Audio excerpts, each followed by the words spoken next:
while others reincarnate as legendary heroes. Kim Ha-jin is stuck as a complete nobody. A background extra so irrelevant he doesn't even have a face. But he has one secret. He is the original author. He knows every hidden weakness and every secret in this world. To return home, he needs a pawn. The protagonist, Kim Suho, is his golden ticket. His plan: buff Suho to crush his rivals. But Ha-jin is still stuck with a question mark face. 2 weeks of being a faceless extra ends when his old laptop miraculously appears. The screen flickers to life. Synchronization, 100%. System activation complete. Finally, a handsome face. Plus a god-tier skill. Master of Enlightenment. Now, every hidden stat and secret window is laid bare before his eyes.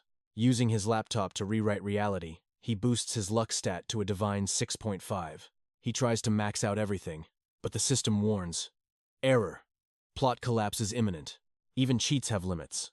The next day at the academy, things get serious. Their instructor is a top-tier ranker, 900th in the world. The weapon selection begins. This choice is permanent for 6 months. Suho picks a katana, just as the script intended. Everyone picks blades and spears, but the crowd goes silent when Ha-jin steps forward. He chooses a silver pistol. His philosophy? Everyone is equal before a bullet. In this world of swords and sorcery, guns are seen as a weak man's toy. He ignores the mocking whispers. He knows the hidden potential of mana-infused rounds. Most avoid firearms because their power doesn't scale with the user's personal strength. Weapons here gain power through history, myths, and ancient legends. Modern guns lack that legendary story, making them a dead-end choice for elite cadets. Cadets want artifacts that grow with them. A gun has a fixed ceiling, but Ha-jin knows he's no swordmaster. He needs immediate lethality to survive. He's never touched a blade. A gun provides instant power and a unique support role. Weapon locked. Now for the most crucial part, choosing a unique talent. Talents define a hero's soul. Most get one, but protagonists are always the exception. Meanwhile, the main character, Kim Suho, is busy honing his legendary sword skills. Che Naeun spots him. She's annoyed by his constant and relentless training. Suho mentions the new marksman in their class, but Naeun's expression sours instantly. That Ha-jin guy? She scoffs. She refuses to acknowledge a gun user as a hero. To her, a sniper with no range is just a loser waiting to drop out. Suho tries to defend him, but Naeun snaps. Focus on training or get out. Back at the dorms, Ha-jin's ears itch. Someone is definitely trash-talking the author. Time to use his 10,000 points, a talent that will change his destiny forever. He aims for something simple, but the system starts rewriting his words into something godly. Naeun scoffed. Sharpshooter? That guy Ha-jin? Her face soured instantly, leaving Kim Suho totally bewildered by her outburst. Suho questioned her reaction. That Jinha guy. I just can't accept him, she snapped. How could you even acknowledge him? A sniper with a range under 1 kilometer? Pathetic. He's clearly given up on being a hero. He just can't cut it. He's just stalling his inevitable retirement. Suho spoke softly. You shouldn't say he gave up so easily. You don't know him. Suho's kind face only fueled her rage. Don't tell me what to do, she barked. Her temper was flaring like wildfire. If you're done training, get lost. Meanwhile, at the dorms, Kim Ha-jin scratched his ear. Was someone talking behind his back? Probably just gossip, he mused. He focused on his system. To become the ultimate hero, talent was everything in this world. Since he possessed 10,000 bonus points for his first talent, he couldn't waste this golden opportunity. Time to level up. Kim Ha-jin decided to start simple. He opened the interface, ready to forge a path that would change his destiny forever. However, as he spent the points, the system surged. It auto-edited his creation into something far more powerful than he imagined. After much thought, I picked a talent. Surviving this novel until the end felt like a brutal, uphill battle. I had to endure until the final chapter. Meanwhile, in class, the instructor was droning on about dungeon theory. Kim Ha-jin ignored the lecture, lost in his secret research. My descriptions alone could create a world-altering book. If characters knew my secrets, they'd burn with envy. With observation and search, this academy will be child's play. I can monitor every main character in range, seeing through their hidden stats without needing any high-tech equipment. I can even track the world's timeline through notes projected onto my eyes. This is the ultimate god-tier UI. Remember today's lesson, the teacher barked. The written exam is coming, and your future as heroes is at stake. Che Nayun growled in frustration. Why study this junk? Isn't real combat instinct the only thing that actually matters? Suddenly, the door swung open. A cadet burst in. Class Veritas. You're all deployed to the square in 20 minutes. Hearing this, Che Nayun's eyes sparked with excitement. Deployment meant real action, and she lived for the fight. At the plaza, the instructor's voice boomed. I trust you all understand the gravity of today's field training exercise. No more delays. I'm announcing the squads now. Each team will consist of exactly 4 elite members. The lineup: 2 warriors, 1 marksman, and 1 support. These teams are permanent until the midterms, so cooperate well. High and low rankers were mixed for fairness. In this world, your squad is your only family. Don't fail. Check the board and find your team. As the crowd moved, Kim Ha-jin felt a sudden surge of tension. His heart hammered against his ribs. No way. Am I really paired up with Times Her Times of all people? Yu Yeonha was on my team. Just like a novel, the extra always gets pulled into the elite's orbit. Among the star-studded cadets, Yu Yeonha was the pinnacle, the crown jewel of Korea's #1 guild. She was the embodiment of grace and power, the sole heiress to a legendary family of transcendent warriors. In the original story, she starts as a rival to Kim Soo-ho before eventually becoming his most vital ally. For Ha-jin, a connection with her was vital. The more he influenced the plot, the more synchronicity he'd gain. He needed to catch her eye today. Suddenly, 2 teammates, Jin Ho-sung and Hazuki, approached the Ice Queen herself. Hey, we're in this together, right? Yeonha smiled politely, though her eyes remained sharp and calculating as ever. Let's work hard together. Jin, Ho-sung, and Hazuki, she replied softly. Her charm was as lethal as her skills. Her formal tone flustered Ho-sung. Then, Yeonha scanned the area. Wait, where is the final member of our squad? Right here, Ha-jin said, stepping forward. He steeled his nerves. Yeonha had zero tolerance for weak-willed background characters. Oh, you're the guy who chose the gun, Ho-sung noted. You're actually pretty famous among the guys for that. Before he could finish, a shadow loomed. The instructor appeared like a vengeful god, his face clouded with gloom. Do you kids have time to chat? He growled. I've sent the monster coordinates. Move out before I fail you. The scene shifted to a golden field bordering the sea, where the blue sky met the sparkling horizon. Yeonha led the charge. We're almost there. Prepare for battle and scan for monster intel the moment we arrive. While the others sprinted effortlessly, Ha-jin was gasping. His lungs felt like they were filled with molten lead. I'm dying, he thought. My stamina is pathetic compared to these monsters. Keeping up is my absolute limit. He watched them glide ahead. Is this really the standard for cube cadets? They are on a different level. Finally, they reached Training Area 8. A monstrous obsidian cyst octopus awaited them, radiating a truly dark aura. Yeonha immediately analyzed the threat. Low mid-tier. The main body is weak, but that massive cyst is the problem. When threatened, it ejects parasitic offspring. These bloody monsters can turn a grown man into a husk in seconds. Got it, Ho-sung said firmly. We prioritize the small fry first. We can't let those bloodsuckers swarm us. Hazuki looked at Ha-jin. Our marksman should handle the perimeter. Ha-jin, can you thin out the swarm for us? But Yeonha cut in, her voice icy. No. I'll handle the offspring. Warriors, stay back and conserve your mana. This thing regenerates too fast. We need a clean strike to sever the cyst. I'll take care of it. Ha-jin stiffened. She was completely excluding him from the fight. Did she really think he was that useless? Yeonha signaled the start of the mission. Ha-jin felt a wave of irritation at being so casually dismissed. The octopus began to convulse, ready to launch its deadly brood. The air grew heavy with the scent of blood. Ha-jin gripped his weapon, his eyes narrowing. He wasn't about to let the Ice Queen have all the glory. The beast strikes. Hose lures the kraken to the surface as the trap is set. The monster lunges. Hose flees while the suppression team takes their combat positions. Dozens of mini octopuses swarm toward Hose. He is about to be completely overwhelmed. Suddenly, Yeonha intervenes. Hose is stunned by her rank 7 cadet power. He thanks her and escapes. Now, Yeonha faces the massive beast alone. Her whip lashes out, but a hidden monster leaps toward her blind spot. Bang! Ha-jin snipes it instantly. Instead of thanks, Yeonha just yells at him. The kraken shifts its target to Ha-jin. He realizes their movements are totally predictable. To others, it is chaos. To him, it is the chance to finally shine. He activates bullet time. For 3 seconds, the entire world flows in slow motion. Their trajectories become clear.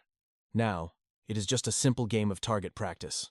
Hajin fires rapidly. One by one, the monsters are shattered into bloody mist. Time resumes and the swarm is gone. Yanha finishes with her lethal whip. Combined magic explodes. The monster falls before their perfect and overwhelming coordination. Is it over? The system calculates Team 5's final rank. 16th place. Yanha is furious. Rank 16 out of 100? Her pride is crushed. Then, she sees Nguyen. Her rival ranked even higher, fueling Yonha's burning rage. She tried so hard to win. Why is the gap still this wide? Yonha approaches Nguyen. Surprisingly, she acts friendly, masking her intense jealousy. Nguyen smirks. I'm rank 4. It was easy.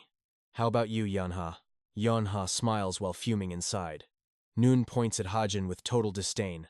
Rank 16 because of him? She mocks. He is just dragging you down. On paper, he looks like a burden. In reality, he was their secret shield. Those mini-monsters? Hajin annihilated every single one before they even touched the ground. With just basic magic bullets? This shouldn't be possible for a mere extra. Later, Hajin collapses. His intense training has pushed his body to the absolute limit. His luck stat finally procs. The items he crafted have reached high quality. Being a burden to Yonha paid off. His stats are finally soaring. Thanks to his awakening and luck, this extra is becoming a hidden god. Meanwhile, at Guild HQ, the secretary reviews the latest cube training footage. The vice president is captivated by Kim Suho. He is truly a masterpiece. Suho is the grace of God. Rank 307, yet his movements are perfect. His sword style isn't modern. It looks like a beautiful and deadly dance. He doesn't just cut monsters. He carves through the very space they inhabit. He is the silence of the sea. Every major guild wants him now. I must recruit him, she thinks. But then, she spots a strange anomaly. She stops at Hajin's file. The community is buzzing about this mysterious shooter. He was in Yonha's team. His combat performance was statistically impossible. Without an automatic rifle, he fired 60 rounds in just 3 short seconds. 59 hits out of 60. Even the fastest gunslinger could never do that. Using low-tier gear for god-tier results? His skill is a complete heresy. Rumors say he switched from swords to guns right after entering the cube. Seunghua realizes the truth.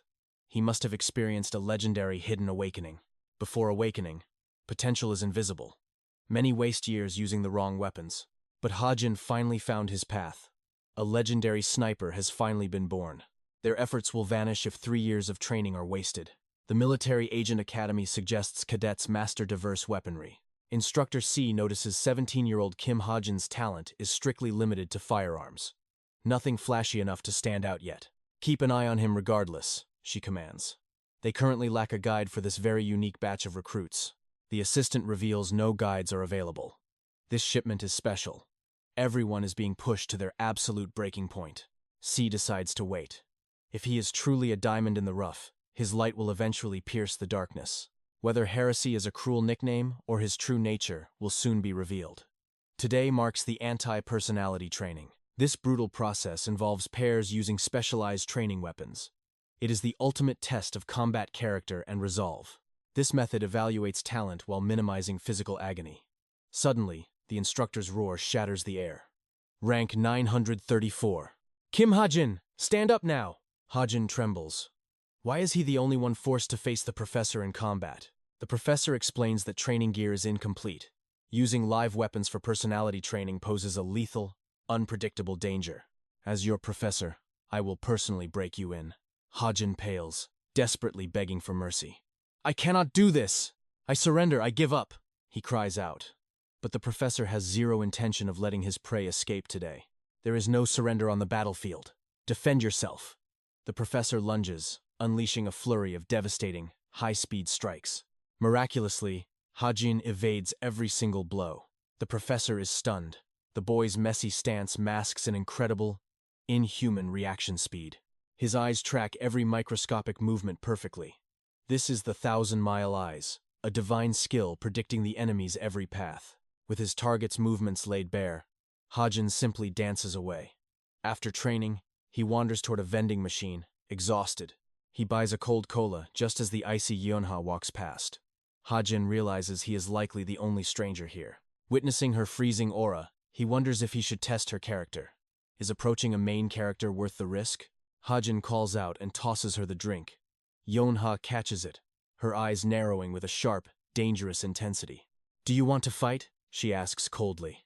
"No, just a thanks for the last session," Ha-jin replies, seeking harmony. He is running a simple calculation. If aligning with the plot yields 40 points, how much value does she hold? Yeonha snaps. "I do not need this. Drink it yourself. Do not speak informally to me without my permission. Consider this your first and only warning." She storms off, but suddenly realizes her bag feels strangely heavy and full. Inside, she discovers the cola Ha-jin secretly planted.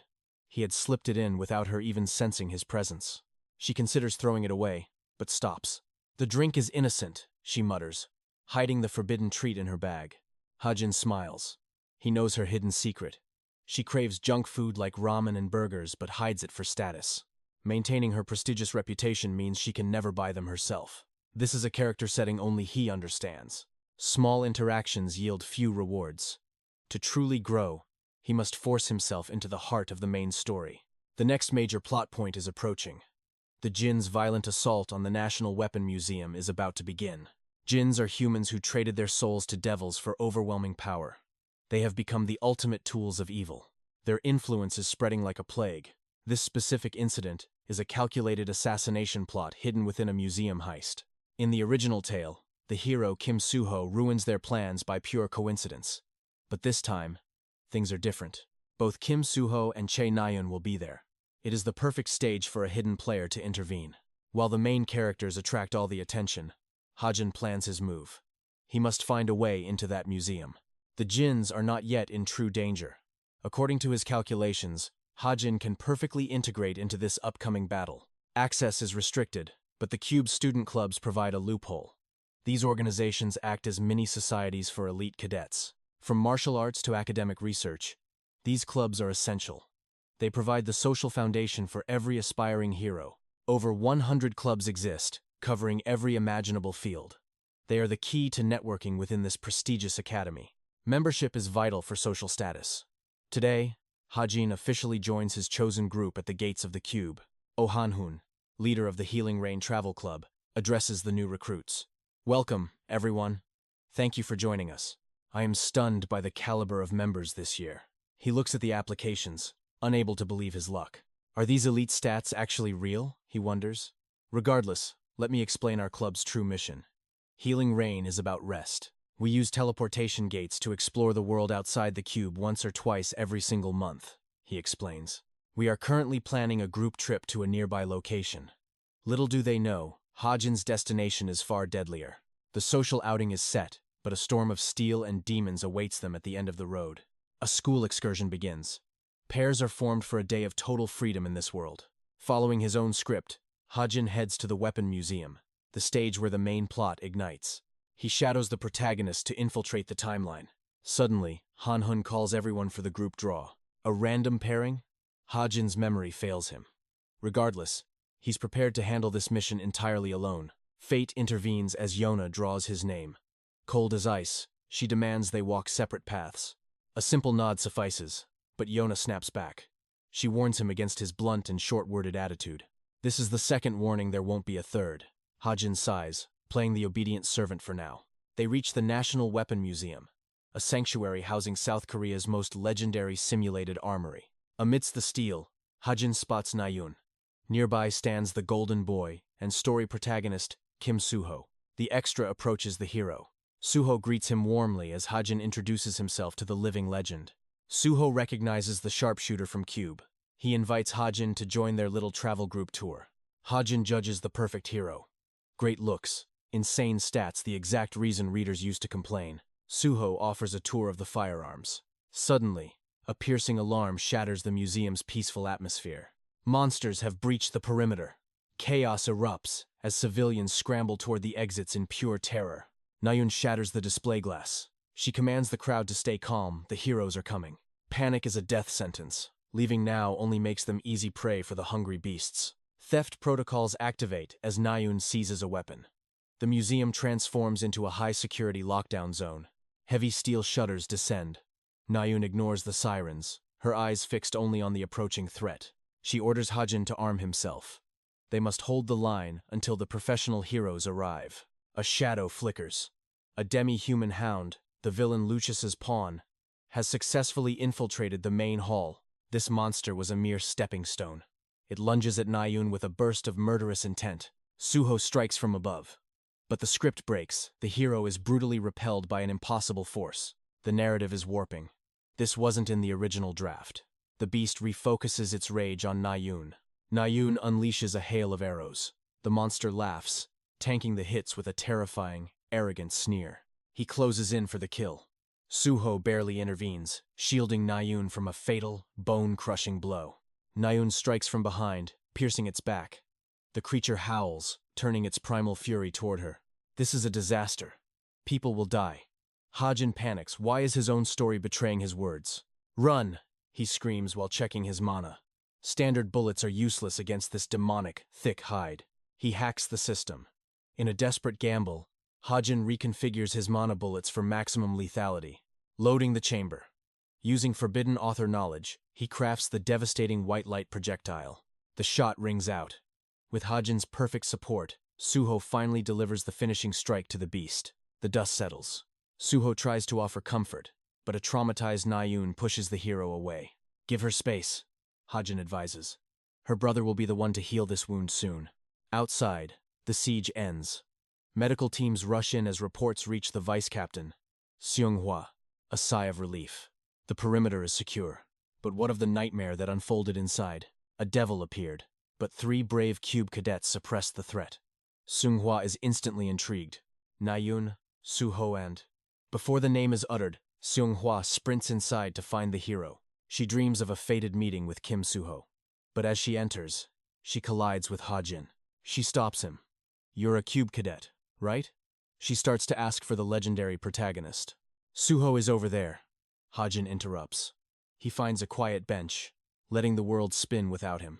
He opens his laptop, trembling. Was Seonghwa's sudden appearance another glitch in the shifting plot? He needs answers. Is an extra like Kim Hajin truly capable of shattering the original timeline? He's just a background character, a ghost in the machine.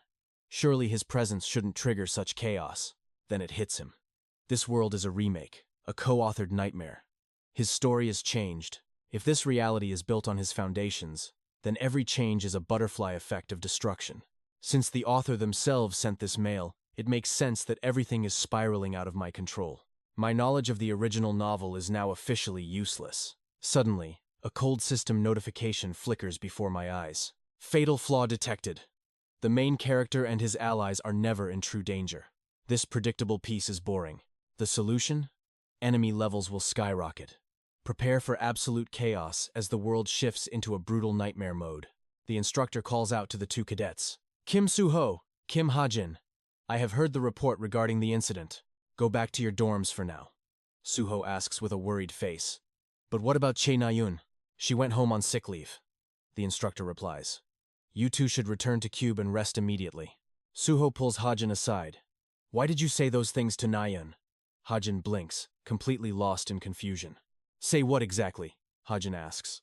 About her brother, Suho snaps. Hajin still does not understand. What about him? Are you playing dumb? Suho grinds his teeth. Whatever, we will talk later. Hajin rushes to his room. He frantically searches the database for Che Nayun. Rank 4 at the military academy, now enrolled at Cube. Family details. Father, Che Shin-hyuk. Brother, Che Jin-yoon.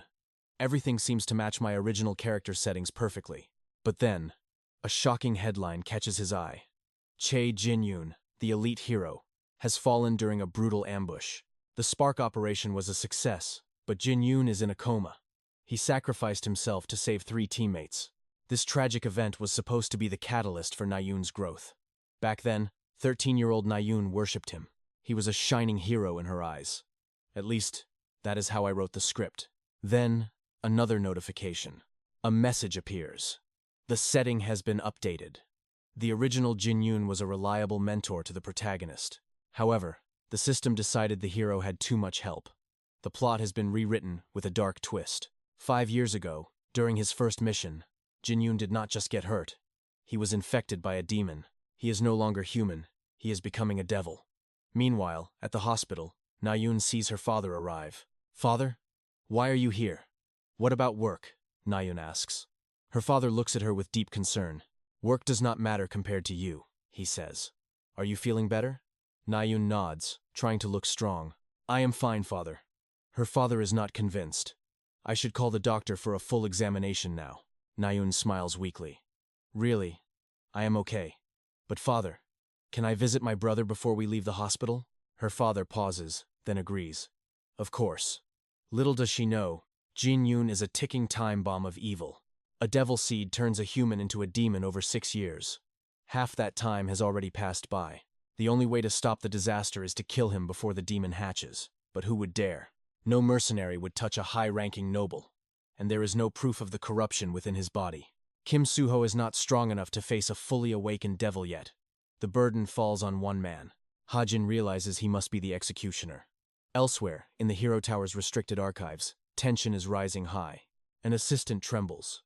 "Vice President Seung-hwa, accessing national files without permission is a serious crime. We will get caught." Seung-hwa remains calm. "I just need to check the museum attack data. Look at this mana signature here. Traces of the rare light element were found on the monster's corpse. Someone possesses the ultimate anti-demon power. We must find and recruit this person immediately."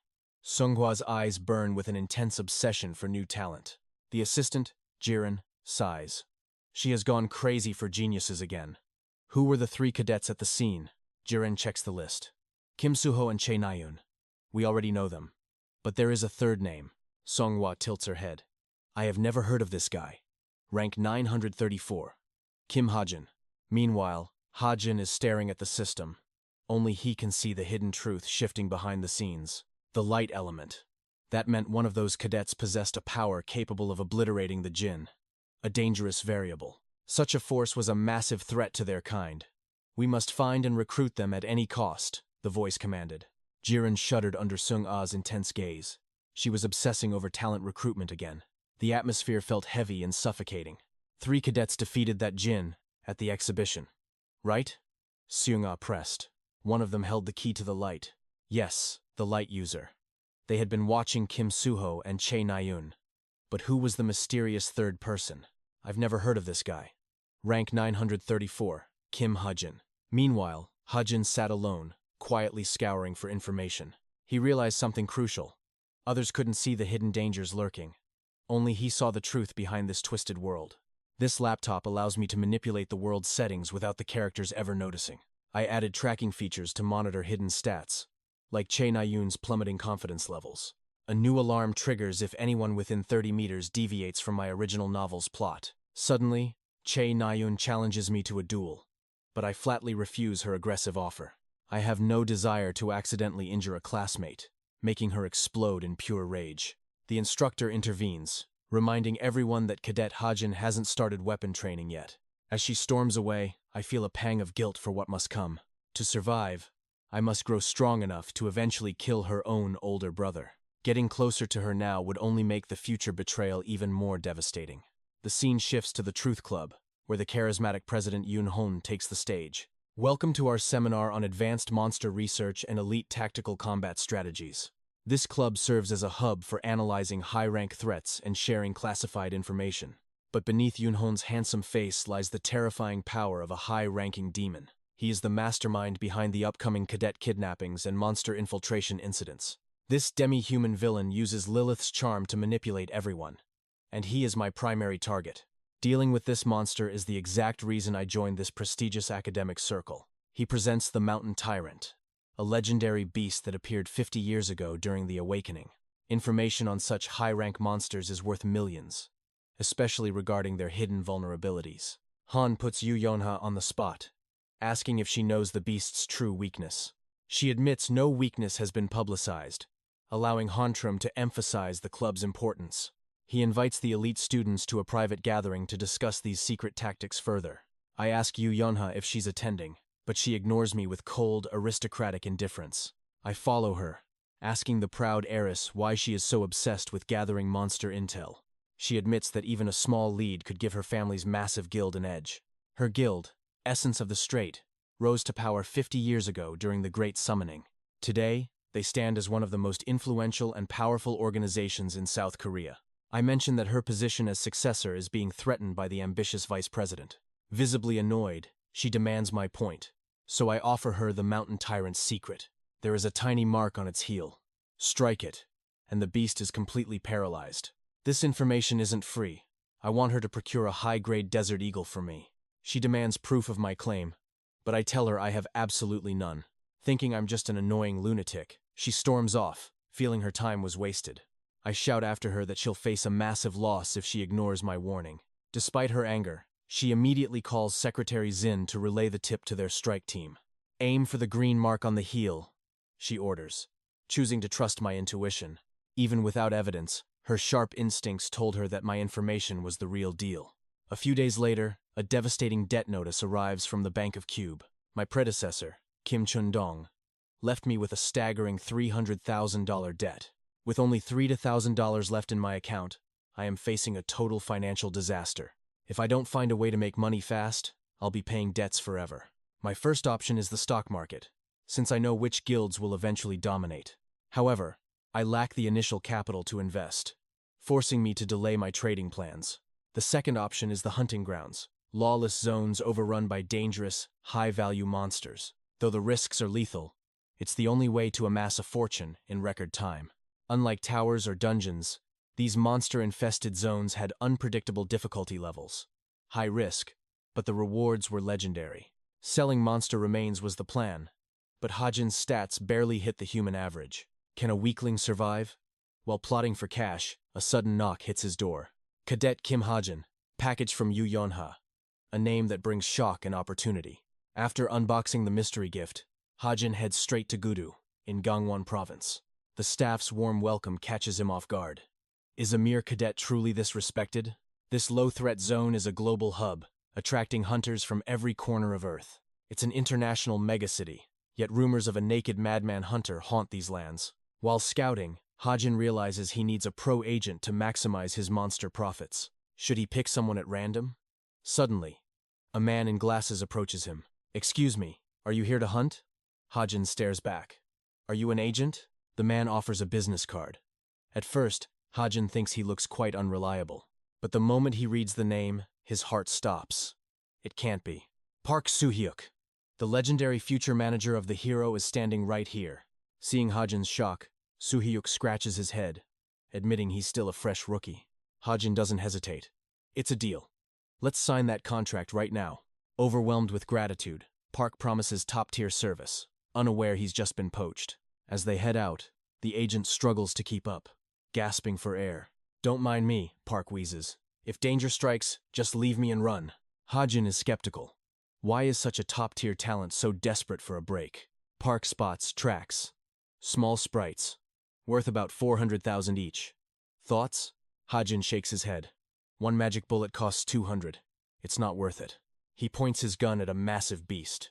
How about that steel mountain boar? Park turns ghostly pale. Are you crazy? Guns can't pierce that armored hide. Hajin just smirks. We won't know until the bullet strikes, will we? This weapon was a gift from Yu Yonha, now infused with iron element power. Using his laptop, Hajin had already rewritten the settings into a god-tier weapon. Park tries to stop him, fearing they'll only provoke the beast's uncontrollable rage. But then, bang! A single, devastating shot tears through the boar's impenetrable skull. One shot, one kill. The monster is erased before it can even roar. Park's jaw drops. That gun. And your aim. It's absolutely inhuman.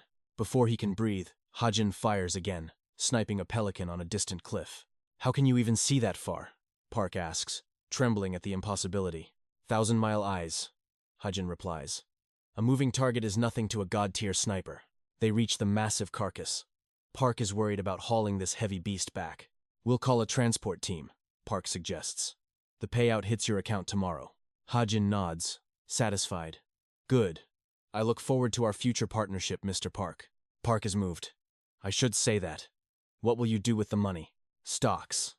Hajin answers. The Earthmaster Guild is about to change the world. In the story, this demi-human guild clears a legendary dungeon, the Sugon Nest. Their stock prices are destined to skyrocket by a massive 1,000%. To find more insider tips, Hajin needs to infiltrate the dark web's purple banquet. Suddenly, his laptop screen goes black, sending a jolt of panic through him. Relax, it's just a system update. 1 month has passed, and his cheat evolves. Meanwhile, at the Yu mansion, Yu Yonha is restless, her mind racing with thoughts.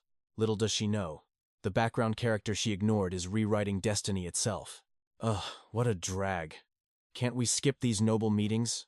Yonha laughed bitterly. Just suck it up. Networking with club elites is essential, wouldn't you agree?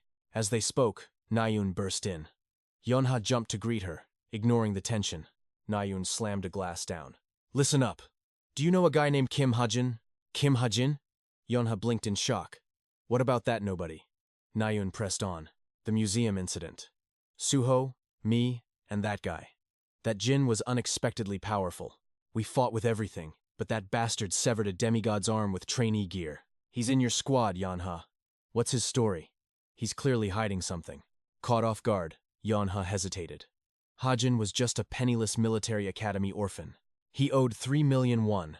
Yet, he effortlessly pinpointed the forest tyrant's weakness. She tried investigating him, but found nothing. He seemed average, but Nayun suspected more. Could he be a hidden demigod? The air in the room instantly turned cold. Yonha sighed. Would a demigod really hunt his own kind?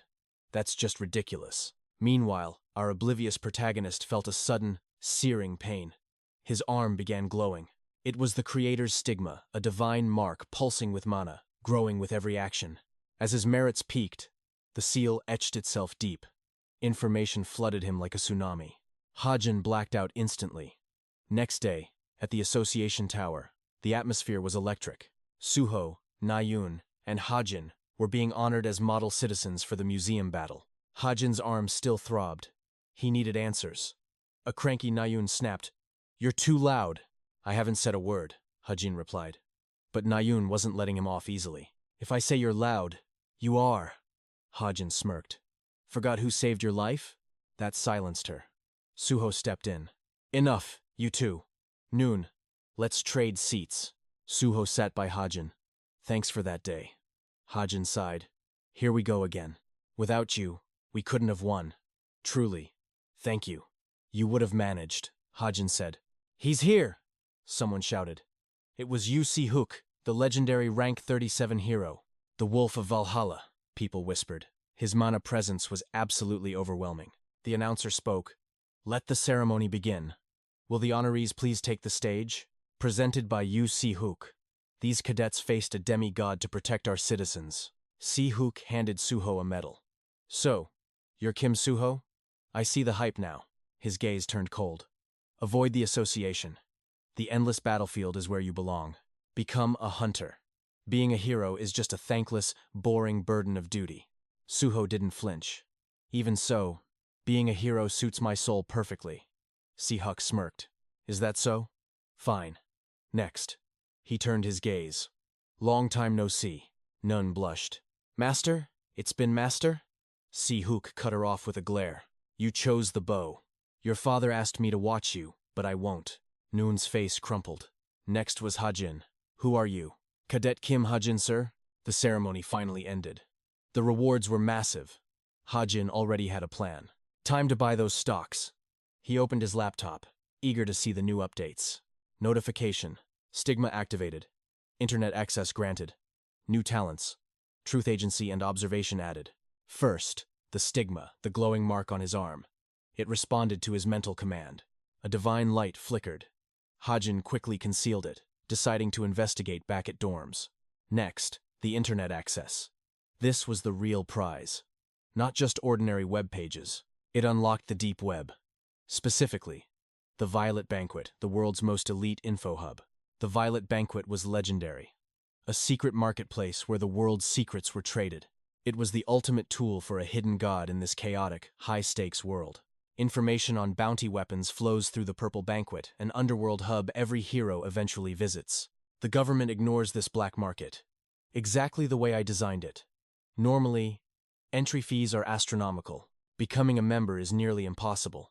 but Hajin creates an account easily by trading 20 special items. Suddenly, a figure appears.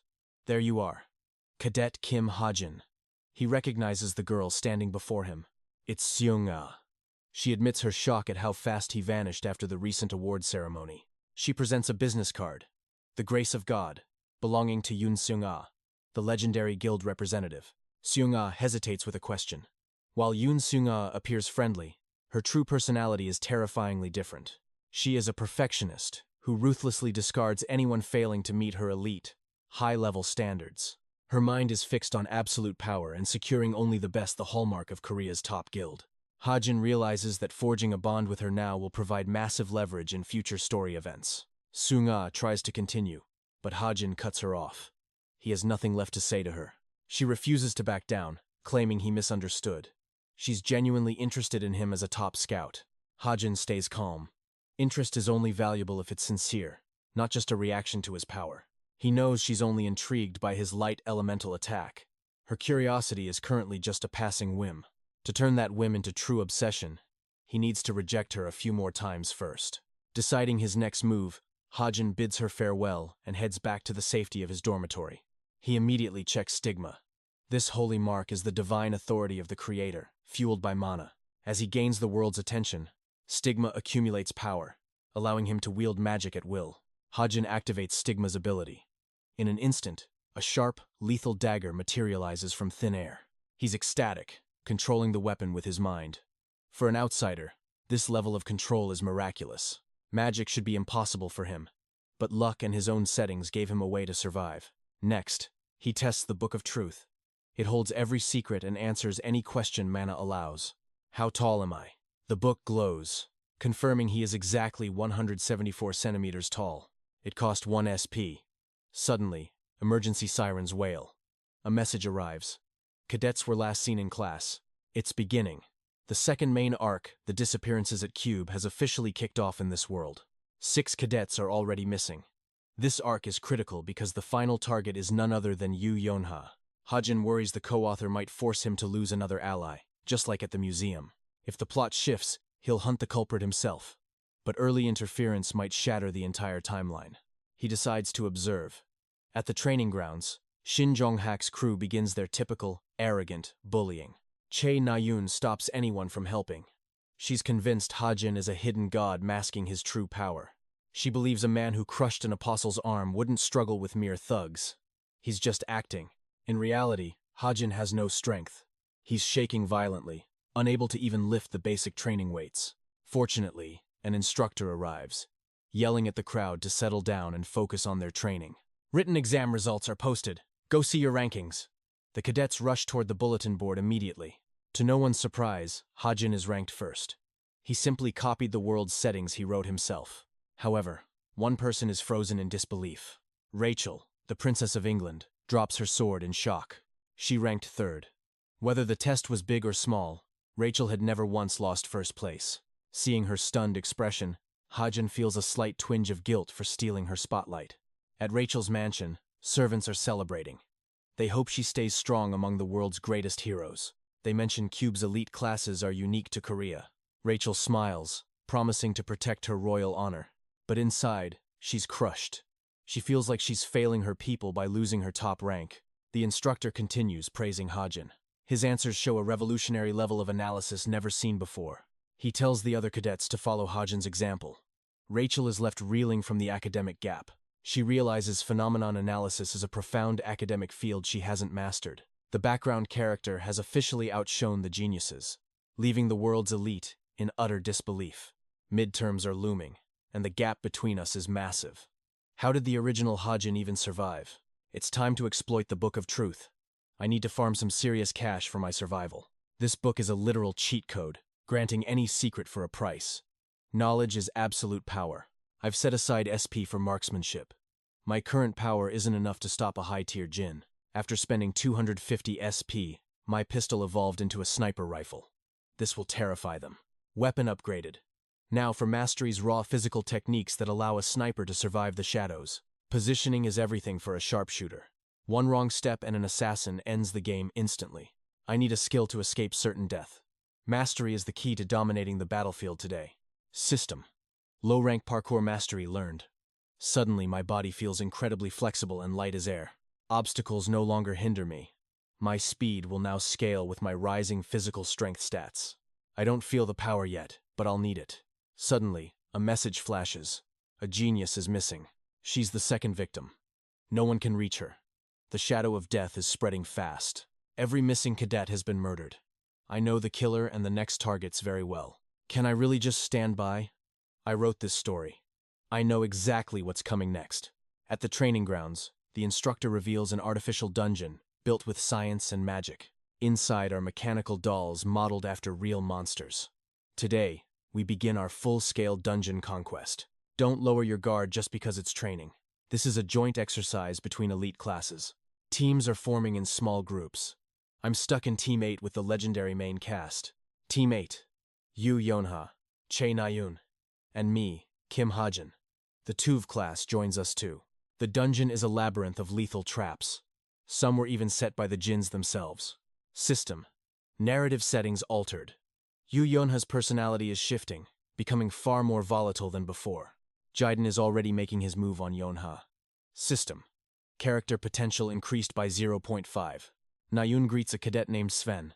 But his willpower is crashing, the devil is taking hold. This deviation is massive. Sven's awakening has accelerated, spiraling out of my control completely.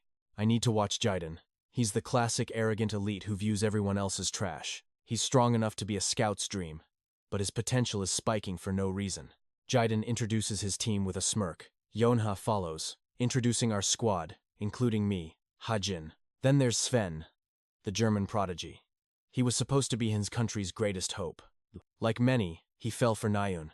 But here, he's just an ordinary student among monsters. The weight of failure and instability shattered his pride. He's desperate for a way out. He sold his soul to a djinn for power. The plot is the same, but earlier. Jaiden sneers. Hey sniper, don't daze off. Try not to die the moment we enter. I brush him off coldly, making him curse. He expected a pushover, but I'm no victim. My reputation is already ruined.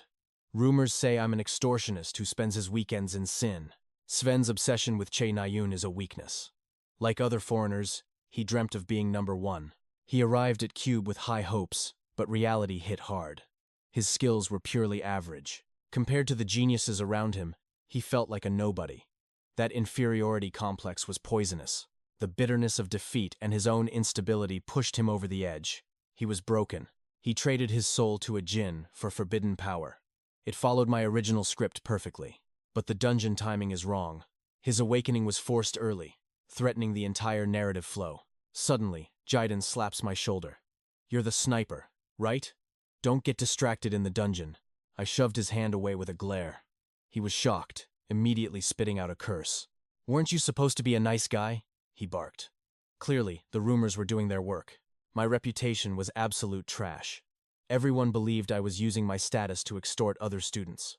They thought I was a thug who spent every weekend in Seoul satisfying my lowest desires. It was clearly the Donghak gang. Yet nobody stood up for Kim Ha-jin as Team 8 advanced. Entering the dungeon's heart, they reached a massive hall split into several dark, diverging paths. Jen called them the first trial. Yonha wondered aloud which road would lead to their victory. Ha-jin interrupted, coldly choosing door 6. Jen was annoyed, but Yonha saw his hidden potential. Yonha backed him. He looked talentless, but his eyes possessed a sharp, mysterious insight. Ha-jin feared Sven might sign a contract with the djinns. Na-yoon couldn't handle that threat alone. He couldn't afford to lose her. If Na-yoon fell, his entire plan would spiral into chaos. Jen scoffed at the attention seekers. Ha-jin warned her to focus on the monsters lurking ahead. Monsters? A high-tier salamander waited in the shadows, the true apex predator of this dungeon.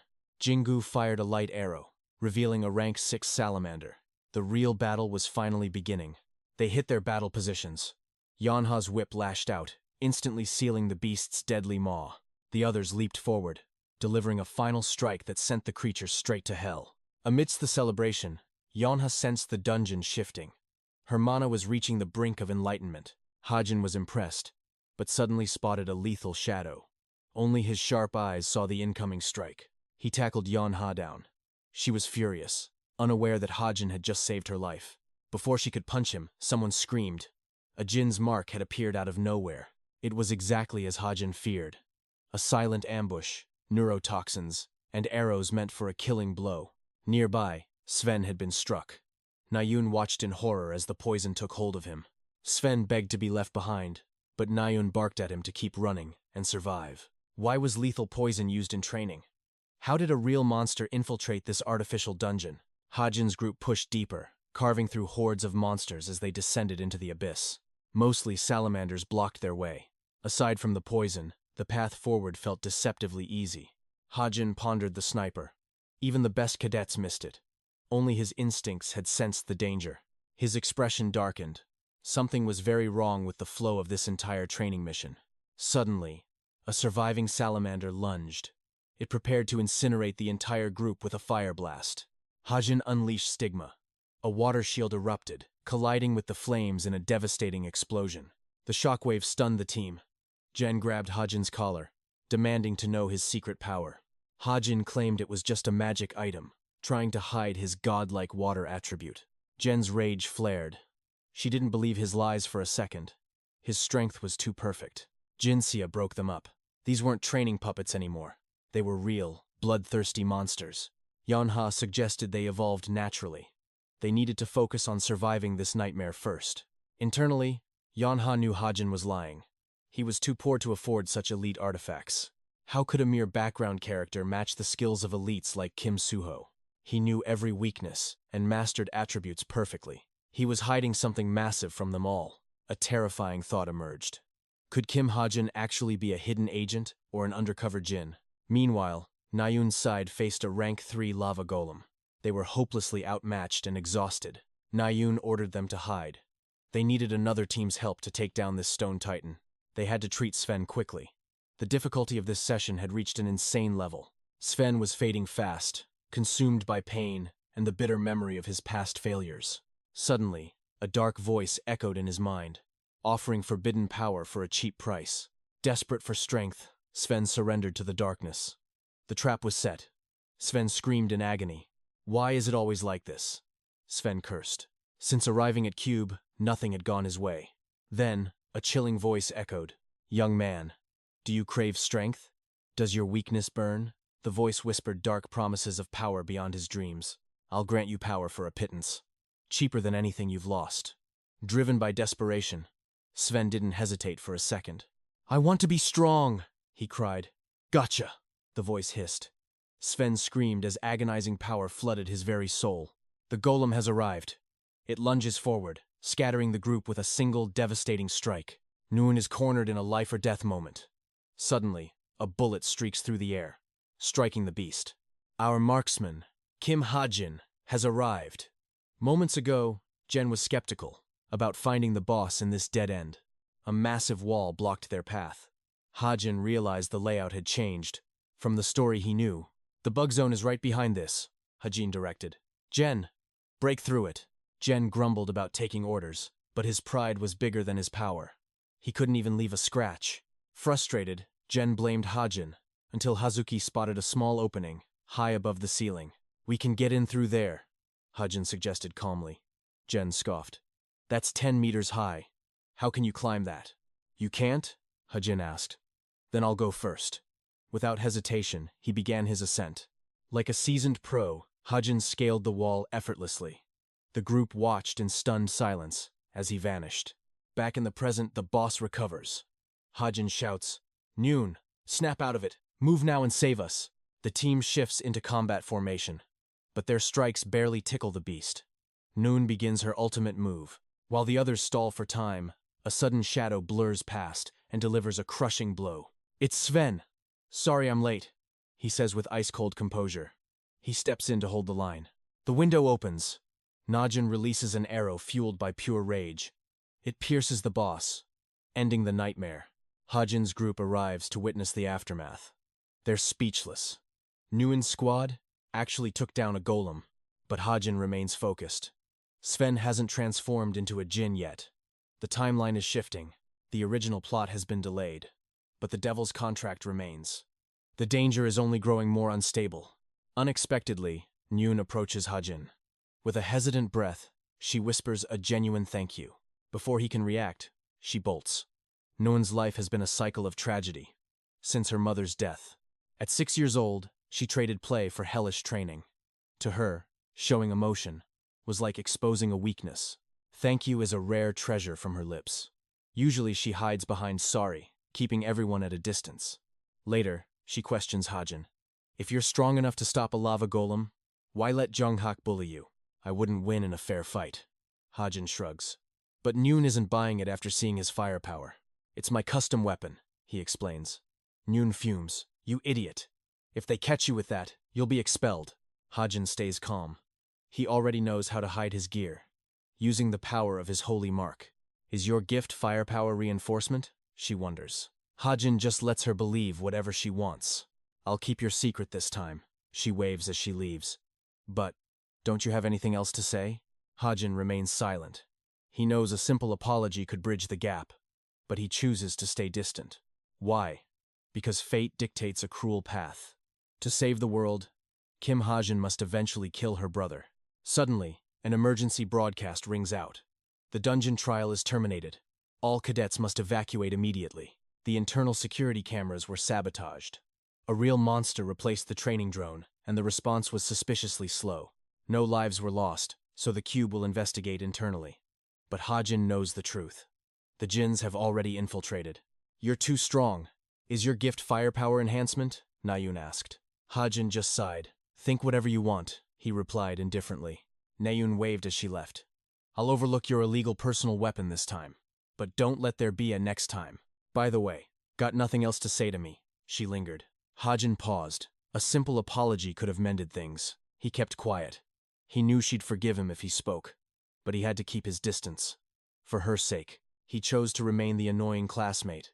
It was better this way, because one day he would have to kill her brother. That heavy burden weighed on him. Suddenly, an alarm blared. Attention all cadets, cease all operations and evacuate the dungeon immediately. The training exercise was a disaster. Serious anomalies were detected throughout the sector. Something had gone horribly wrong deep within. Security cameras went dark the moment the test began. Even worse, a real, lethal monster had manifested in the shadows. Management failed miserably. It took far too long for them to realize the danger. The situation was spiraling out of control. Since there were no casualties yet, Cube kept it quiet. They insisted on investigating internally rather than involving outside authorities. It was a blatant cover-up. The Jinns holding high-ranking positions at Cube had successfully buried their trail of corruption. This accident was no mistake. It was a calculated move. A dangerous villain with a grudge against Che Nayun was lurking. Focus on Sven. His demon pact is a ticking bomb of obsession. Worst case, Sven snaps while alone with Nayun. Total carnage awaits. Kim Hajin must stalk his every move. Conscience versus cold survival. The hunting club massacre begins soon. I must be fully prepared. Destination: MTG Dungeon. My stats are finally at peak level. A message from Suho. A favor this Friday? Things are moving. MTG. Where primal mana and nature collide in a violent storm. A legendary holy land for warriors seeking the ultimate power awakening. Treasure hunters haunt these peaks, chasing myths buried in the mountains. Some hunt ginseng instead of monsters, like this arrogant, loud-mouthed amateur. Rookies won't find a single leaf here, Yoon mocks Kim Hajin. Hajin smirks. I'm not hunting roots. I'm hunting my own destiny. Yoon snorts. Another dreamer chasing easy gold. You will die here. This mountain eats kids like you. Good luck, you little amateur. He leaves laughing, unaware he just mocked a hidden, rising god. Seconds later, Hajin accidentally trips onto a literal god's heart root. 7-year ginseng consumed. Setting reset. My stats are absolutely exploding. 700,000 credits secured. The ultimate get-rich scheme begins now. Scaling the cliff. Behind this thick moss lies a dark secret. The hidden undead dungeon. Boss. A high-rank, legendary death knight. That boss is a nightmare, but he is not my target today. Hidden floor reached.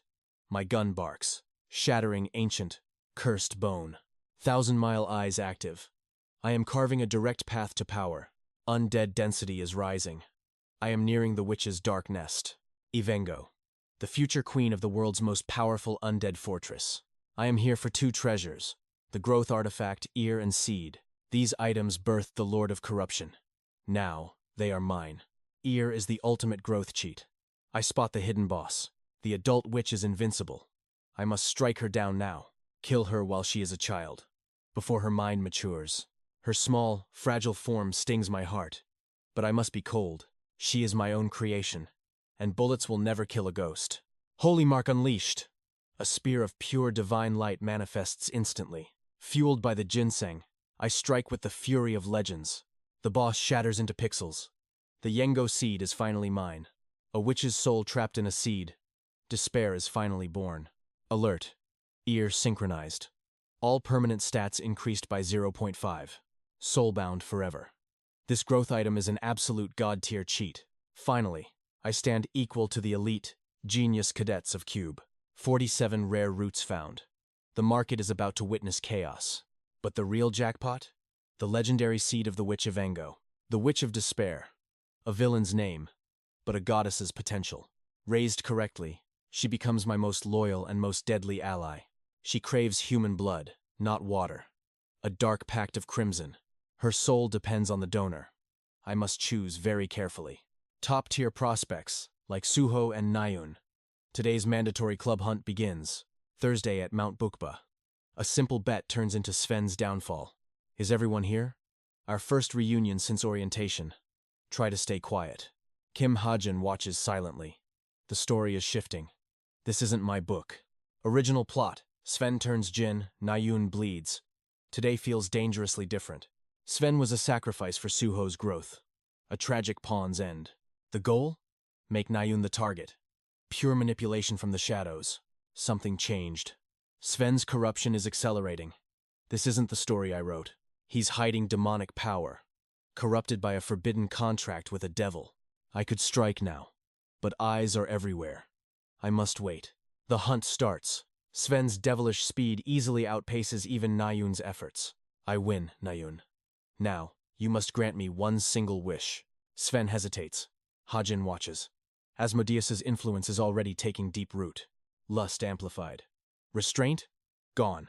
The monster is finally surfacing. Date me, Nayun, he demands. The girl freezes in total shock. We just met. Nayun rejects him. Sven's eyes turn cold and hollow. Show it, Ha-jin whispers. Show the demon hiding under that skin. I like strong men. Those words shatter Sven's fragile, corrupted sanity. If I'm strong, you'll love me?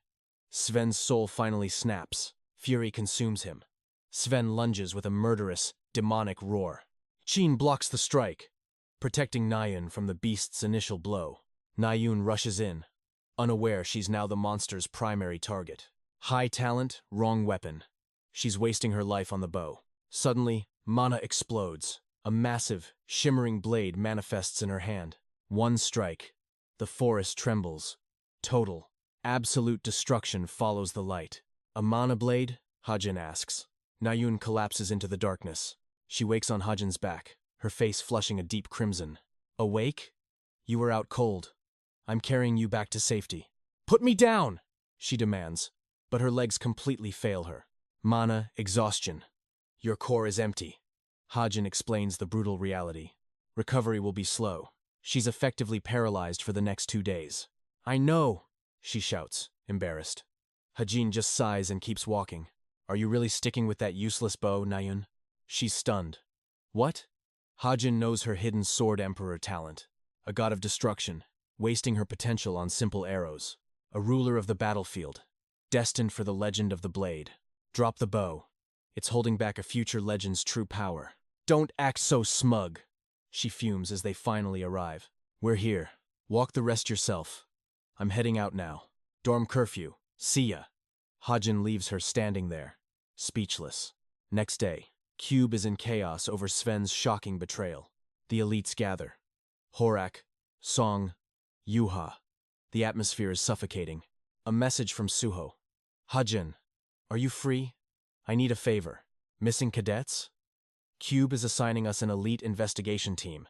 The quest begins. The real hunt starts now. Stay sharp. Class Rep Suho leads the investigation. Even Cube is secretly hunting the culprit. Since the killer is likely a cadet, Suho believes they can trap them easily. I get it, Ha-jin says. But why me? Suho replies. Because of your eyes. Nayun recommended you. Will you help? Back to the present. Suho starts the briefing. Thanks for coming. Before we discuss the incident, I'll share my latest deductions. I don't believe the serial kidnapper and Nayun's attacker are the same person. However, Nayun is likely the next target. These jinns follow a devil's dark will. If Sven's contractor wants her, others will too. Does anyone here have a suspect? Is someone acting strangely lately? Ha-jin stays silent, knowing exactly who the killer is. He knows revealing the name now is lethal. He waited for the plot to unfold, but the story is deviating. Originally, 6 vanished in 2 months. Not anymore. 3 are gone in 2 weeks. The death toll is starting to skyrocket rapidly. He can't allow more tragedy just to keep the original script moving forward. Ha-jin raises his hand. I have a suspect. It's the club president, Yun Honorable. Suho objects immediately. He has an alibi. We already checked his victim connections. What if the victims went willingly? Maybe he used some form of high-level hypnosis. You think he controlled a cadet with just a few tricks? Suho asks skeptically. Normal hypnosis wouldn't work, but... Ha-jin starts, but Yu Yonha cuts him off. This is absurd. You're ignoring facts. Honestly, you're more suspicious than the president. Ha-jin is speechless. Suho defends him. Ha-jin has an alibi. He used a portal. Yonha scoffs. Portal logs are easily faked. That's much weaker than Senior Yun Hon's. Kim Horak steps up aggressively. Let's just beat him until he starts talking honestly. Once he tastes pain, he'll show his true face. Don't you all agree? Ha-jin smirks bitterly. Try it, you rabid dog. I'll crack your skull in seconds. Suho stops them before things escalate. Ha-jin continues. Just go ask Nayun then. Ask her yourself. Ha-jin growls. I'm not here to play games with you. A basketball suddenly flies at him. You insect. Don't you dare speak her name. We fought the jinn together. Ha-jin retorts. Are you investigators or just children? I've named my suspect. I'm leaving. As Ha-jin walks away, Horak strikes from behind. With godlike reflexes, Ha-jin dodges. Suho intervenes before a real brawl breaks out. Alone, Ha-jin sighs. I'm trapped in my own book, fighting characters I once loved. I'm so tired of this. I just want to see my family again. I want to go back to my house. My contract only had 1 year left. He wonders about time flow. Is time moving the same in the real world? Am I a missing person now? Are my parents crying because of me? What if they're suffering? Will I ever be able to return to that place? Suddenly, a system window pops up. Your perseverance has increased by 1 point. Perfect timing. System, he mutters. Thanks for ruining my emotional breakdown with stats. Yet, this boost saves him. A normal person would have surrendered to despair. Ha-jin stands up and wipes his tears. Meanwhile, the tension back there finally cools. Yonha questions Horak. You used a skill just now, didn't you, Horak? How could a low-rank shooter dodge a warrior's skill? Who's the real suspect here? Later, Yonha receives a text from Yun Honorable meet me in my room tomorrow. She agrees to the meeting. Yun Hon wears a sinister, dark grin in the shadows. Ha-jin watches from afar, wondering why he's clashing with the characters he created. Time to stop playing around and find a way home. Class begins now. Midterms are looming. The brutal practical exam starts in less than 1 week. Survival depends on 2 things: intense cadet duels and lethal trials. Slaying summoned monsters will be far more dangerous than your daily lessons. Kim Ha-jin knows the writing is easy, but the duel is a nightmare. Duels use nomination tickets. You get 3 chances to pick your target. Elites hunt weaklings for easy points, turning the exam into a slaughter. But the compensation system prevents that. Even if a rank 1 cadet wins, points scale by rank. Crushing a weakling might result in negative points. Still, some psychos ignore the rules just to torment those they despise. Trouble is brewing. Kim Ha-jin realizes someone is lurking way too close. She won't speak, but she's constantly haunting his footsteps like a ghost. Meanwhile, Yonha meets Yun Hun. The other club members are missing. They'll be here soon, he says. So, how is the Jin search? I'm the 2nd-year rep, but we've hit a wall. Any leads yet? Yonha hesitates. Not yet. But someone made a ridiculous claim recently. He called you a Jin. Yun Hun just laughs it off easily. Does he have proof? He asks. Yonha smiles, but her blood freezes. Proof? She repeats. He freezes, realizing he just made a fatal slip. Yonha draws her weapon. Innocent people don't ask for proof, they ask why. Yoon-hun reveals his demonic face. Your turn hasn't come yet, Yoon-ha. She wakes up bound in the dorms. The nightmare has officially begun. Yoon-hun is a true Jin. Kim Hae-jin was right all along. She fights the panic, praying for a miracle to save her soul. Don't bother, he whispers. Meanwhile, Kim Ha-jin's phone starts to buzz. Ha-jin answers, but Yoon-hun snatches the watch with a cruel grin. Late night messages? So, is this the brat who saw through me? I'll kill him soon. Yeon-ha screams. You won't get away with this. The search team is closing in. You are finished, Yoon-hun. He crushes her watch. Doesn't matter. I'm leaving Cube tonight anyway. But first, Lady Lilith wants to see your face stained with despair. Ha-jin deciphers the code. 9 means help. He activates his secret book. Where is she? Back at the dorms, dark magic consumes Yeon-ha. Impressive willpower.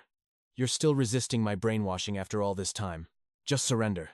Lady Lilith has personally requested your soul tonight. Yeon-ha struggles, but he mocks her. You can't escape Lilith's dark power. Suddenly, a bullet tears through the air, hitting his skull directly. He collapses in agony. A cold voice echoes, Wrong move, Jin. Who is there? Yoon-hun screams. The mysterious voice returns, colder. Don't bother healing. Those special bullets stay in until they're cut out. He lashes out blindly. I'm nowhere near you, Ha-jin says, firing again. Sniping is the ultimate advantage. Ha-jin turns his gaze toward Yeon-ha. I've used all your bullets. You better give me an upgrade, Yeon-ha. The final shot rings out. Sleep now. Help is on the way. The next day, Yeon-ha wakes up in the hospital with Ha-jin nearby. Awake? Yeon-ha asked. Doctor says you're fine. Why are you here? Team visit. Ha-jin shrugged. Our responsibility, Ha-jin explained. Yeon-ha looked stunned. We failed to protect you. We were distracted. Truly sorry. Yeon-ha sighed. You're so stiff. She misjudged him. Is he coming? She blushed. Later, she texted. I'll repay you. Ha-jin smiled. High-grade items arrived. Protag tier rewards are massive. Saving a main character dwarfs any petty investment. A real jackpot. Suddenly, Park Shiuk approached, trembling. Ha-jin, your sudden call is terrifying. What's wrong? Please don't cancel. Shiuk bowed. Ha-jin just laughed. Investing 400 M from sales. Shiuk froze in disbelief. 250 M for Drama Master. 150 M for Potential Living. Massive potential here. Ha-jin's foresight was legendary. I can't take this. Mutual benefit, Ha-jin insisted. Get me a magic bag and car. Age? 29. You're older. Drop formalities. Shiuk panicked. Speak casually? I can't. Ha-jin smirked. Then I won't invest. I'll do it, Ha-jin. Shiuk did a total 108 no. Outside, they hit a shop. Lotto? Shiuk asked. I'm a minor. Need a guardian for the cash. Checking the shelf. With max luck, winning is easy. How much? 2 billion. Shiuk's brain short-circuited. Ha-jin handed the check. Shiuk hid it frantically. Someone might steal it. Then, the midterms arrived. Cube opened its gates to guilds and families. People flooded the island like a massive festival. Ha-jin waited. His surveillance web was finally active. Drones patrolled everywhere. The trap was finally set. Suddenly, Ha-jin bumped into a woman. Blood froze. He forgot this hidden god boss would attend. He stared too long. Words died in his throat. She walked past. That boy. He saw me. Investigate him. Meanwhile, the Wicked Seed Society arrived. Their targets, Suho or Donghak. Hunting fresh talent. If plot shifts, security heroes face a bloodbath. If infiltration turns violent, Cube becomes a graveyard. Arena 2. 9 a.m. The first matches ignited. Reporters scrambled. The atmosphere was electric with hype. High-stakes duels began. The massive crowd roared. Ha-jin, going to the arena? Yeon-ha called. She gave 100 high-grade bullets for any emergency. My life is worth more. Ask for anything. Consider it a gift. She smiled. Wait. One thing. Pressure to unmask the mysterious hero is rising. But I've kept your identity a total secret. Ha-jin requested total anonymity. Yeon-ha agreed, sensing a deep, hidden reason behind his words. Concealing such monstrous power won't be easy during the brutal practical exams that lie ahead. The midterms have begun. Ha-jin's first opponent is the formidable rank 19 cadet, Kim Horak. Horak may not be top 6, but his raw strength is a nightmare for any opponent. His special trait, Chi Armor, creates an invisible mana barrier that is practically impenetrable to all. Training rounds shouldn't scratch him. If Horak closes the gap, this duel is over for Hajin. The duel ignites. Horak charges like a beast, aiming to crush our background character instantly. Hajin activates bullet time. His perception accelerates, tracking every lethal movement with absolute, godly precision. Horak unleashes a relentless assault, but Hajin stands calm, waiting for one decisive moment to strike. Horak sneers at the puny bullet until it shatters his unbreakable chi armor like fragile glass. Shock waves ripple through the crowd. How could a low-rank cadet pierce a master's absolute defense? By infusing Stigma's divine power, Hajin forged anti-magic bullets that defied all common logic. Enraged, Horak slams the earth. Hajin baits him with a knife, playing his opponent perfectly. A second shot sends Horak flying. The crowd watches in silence as the underdog dominates. Ammo depleted, Hajin smiles and surrenders. He achieved his goal while hiding his true limits. Kim Horak is declared the winner, yet he seethes with the humiliation of this victory. Day 2 brings legendary guests. Even the world's top guild leaders have gathered to watch. The Saintess herself is present. The atmosphere is electric compared to the dull opening matches. The Titans clash today. Rank 1 versus Rank 8, and the fierce match of Che Noon. Hajin knows the truth. Noon's bow lacks the soul needed to defeat a genius like Jae Chul. The freshman match begins. Noon rains down arrows, but Jae Chul dances through the storm effortlessly. Suddenly, a mysterious woman approaches Hajin. He recognizes her instantly, and his blood runs cold. A black-rank disaster. The leader of the Chameleon Squad. A ghost feared by all heroes. She wears 1,000 faces, but in this world, only Hajin knows her real name. A clumsy accident spills a drink. Hajin offers his handkerchief, masking his intense inner turmoil. She smiles, thanking him. Your performance against Horak caught my eye. Is that your gift? She hands him a business card. Hajin knows the name is just another elegant lie. Hajin questions her guild, knowing she is breaking every academy regulation by being here now. I can't reveal that yet, she whispers. But contacting me will be your greatest advantage. She departs with a lingering gaze. Hajin wonders why a predator like her is hunting him. Returning to his room, Hajin checks his surveillance drone. It has captured something truly dark. Suddenly, a sound of sobbing echoes nearby. He finds Che Noon weeping in the shadows. This was supposed to be Kim Suho's moment to comfort her after her crushing defeat. In the original story, Suho's kindness here sparks her feelings, but Hajin changes the script. If you work hard, you'll succeed. Suho's words are empty platitudes that offer no cure. Sometimes, blind effort is just slow suicide. Noon needs the cold, hard, divine truth. Suho never gives up, but his path isn't for everyone. Especially not for someone like Noon. Hajin sends a blunt text. I saw the match. You're a swordmaster, not an archer. Stop wasting time. Switch to the sword and reach your true potential like I did. Suho arrives to comfort her, but Noon glares at him, her heart filled with rage. The midterms conclude. Back in his dorm, Hajin plays the drone footage and freezes. The screen shows a long-haired man slaughtering victims with terrifying, effortless, and cold grace. A monster from the Wicked Coalition. He kills without blinking, relishing every single scream. Science and wisdom reveal all. In a world made easy by magic, a dark shadow emerged. The Jinns. These outlaws live beyond the light, rejecting the law and the heroes. They aren't common thugs. They possess overwhelming power that rivals the heroes. They are true villains. Kim Hajin realizes his knowledge is now his curse. The original story has warped, and now, unpredictable threats lurk in every corner. Midterm exams begin at the Mage Center, where the air turns heavy. Examiner Jin Dong-suk steps forward. Greetings, cadets. I am your supervisor. Today, we test your steel. You will face monsters summoned by mages. The arena before you will become a battlefield against lethal, summoned beasts. This is no drill. These monsters carry the same killing intent as reality. Even if the summoner stops, the threat remains. One mistake means death. Discard your pride. If your life is at risk, surrender immediately.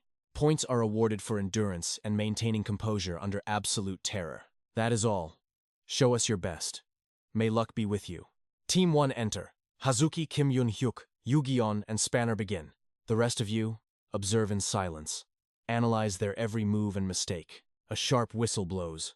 Smartwatch is off. The trial of blood starts now. A high-tier undead rises. The battle is swift, and the next groups follow. Success follows success. Finally, the voice calls out the final group.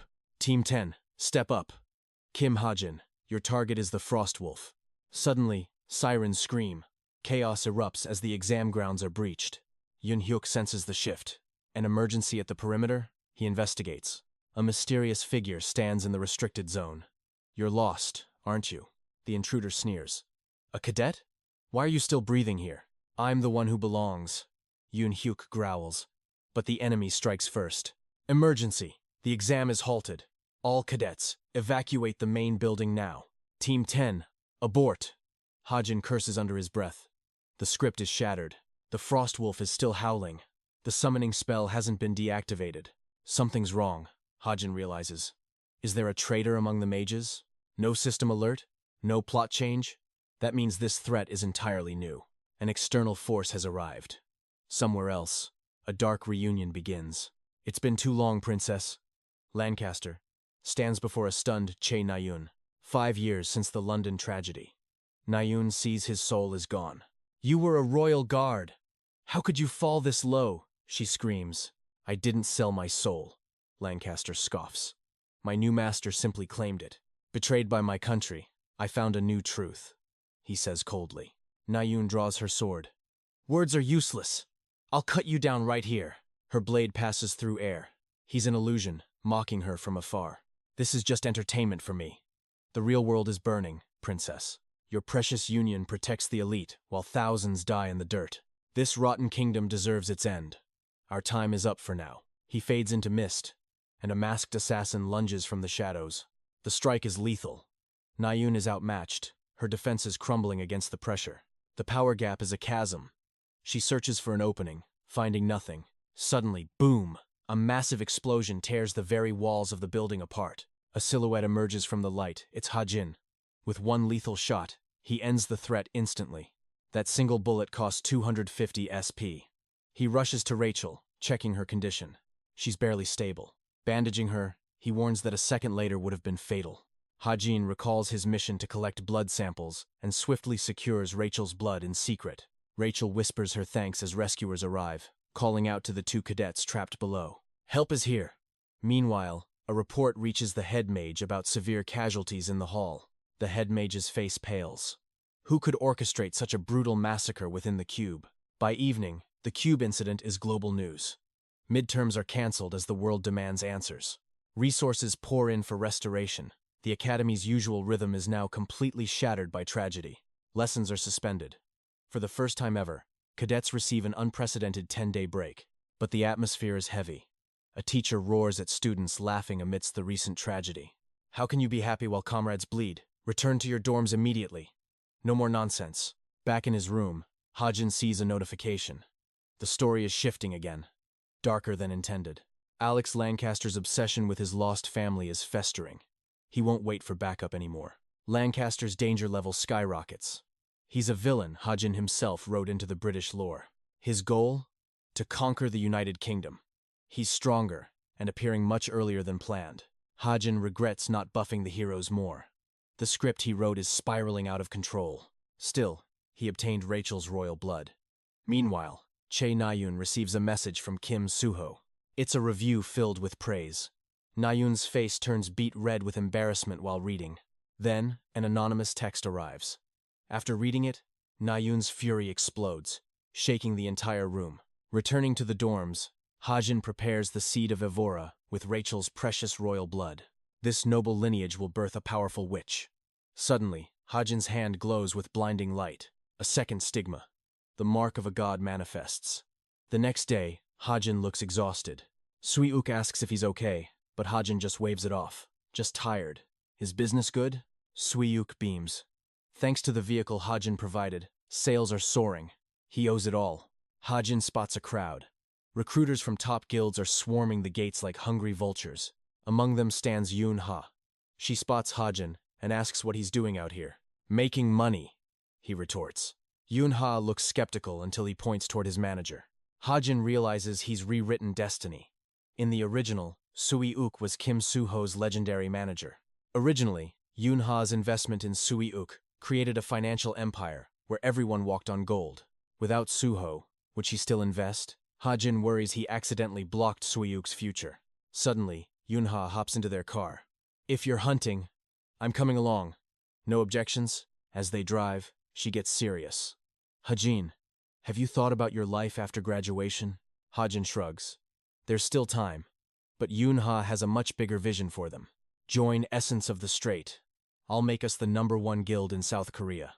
She offers legendary weapons and fame. Is this an offer the main character can refuse? Hajin smirks. "Contacting cadets early is illegal.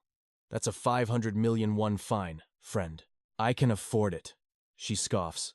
But her recruitment pitch is cut short by a screech. Sui-uk slams the brakes. Yoon-ha yells in fury, but they have finally arrived.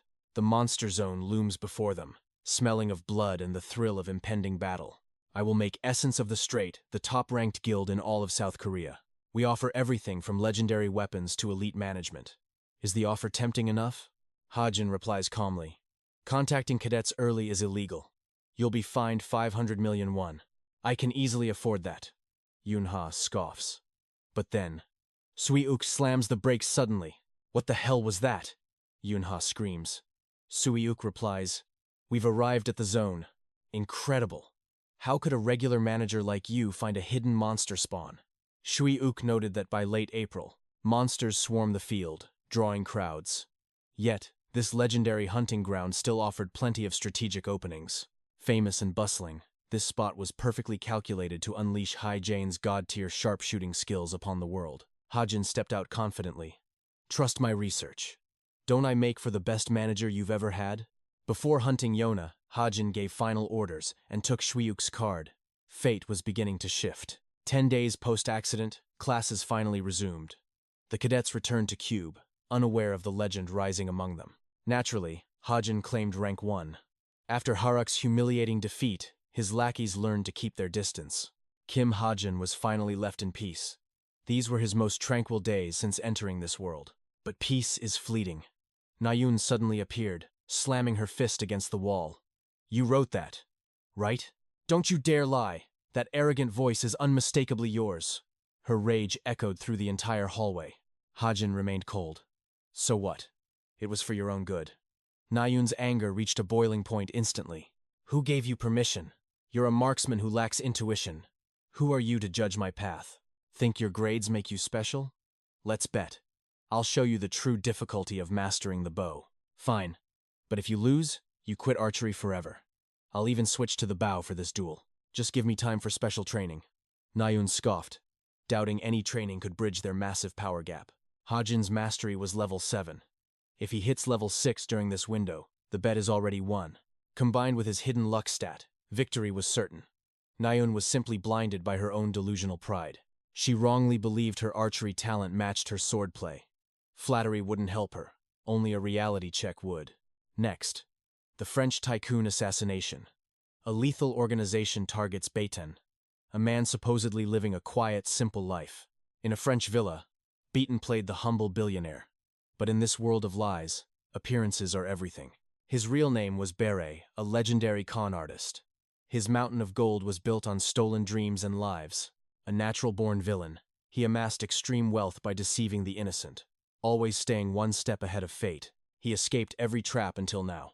But the Dark Division had finally locked onto him as their next target. As a wanted man, he couldn't call the police, nor could he find a guardian strong enough to survive. Paralyzed by fear, he sought a miracle. Even in the blackest night, a spark of cunning hope emerged. During a French vacation, he encountered a Cube cadet. A brilliant, devious plan began to take shape. He invited the travel club to his villa, intending to use the elite students as his personal shields. That was his trap. Suddenly, Hajin received a mysterious message. "Are you the one who seeks the truth? I need your help." This was Hajin's first official commission. The shadow of the past was calling him. "Find the con man who destroyed my family." Kim Hajin instantly recognized the target from his own records. He had all the details. Back at the club, the president announced, "Everyone's here. Time to draw teams." Hajin never saw Europe in his past life. Now, he'd arrive in 10 seconds via high-level teleportation. Per the original novel, Yonha and Suho would be teammates. The others, destiny would toss them together. They arrived in Paris. Yonha was livid, her aura burning. "What kind of rigged lottery is this?" Hajin sighed. "You're the one who pulled the slip."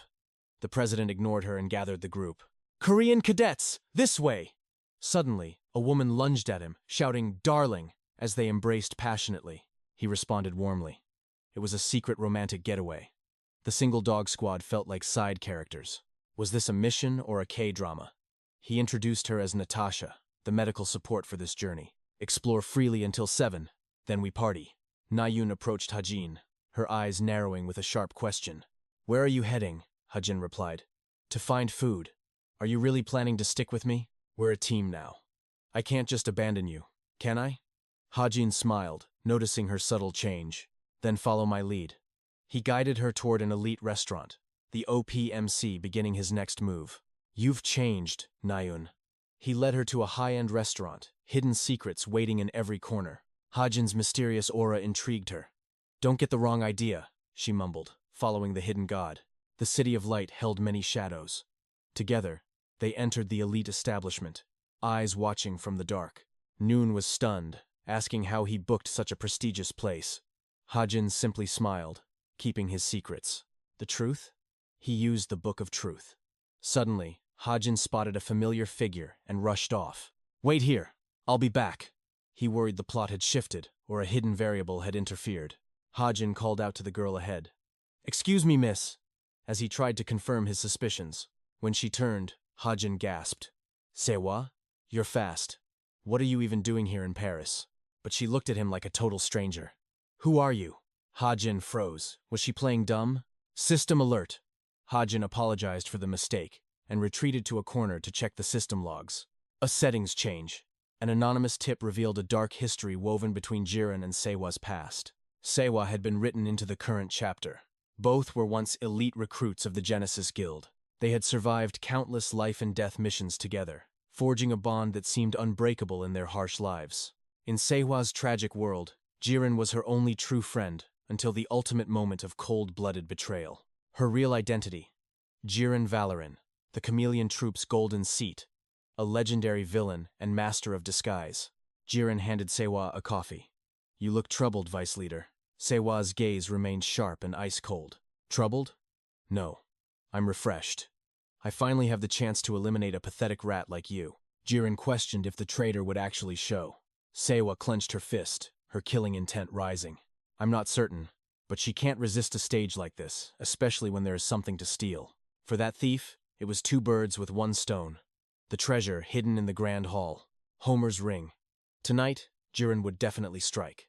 Meanwhile, Hajin finished his meal, preparing for the hunt. Hajin separated from Nuon to find a vantage point. 5 p.m.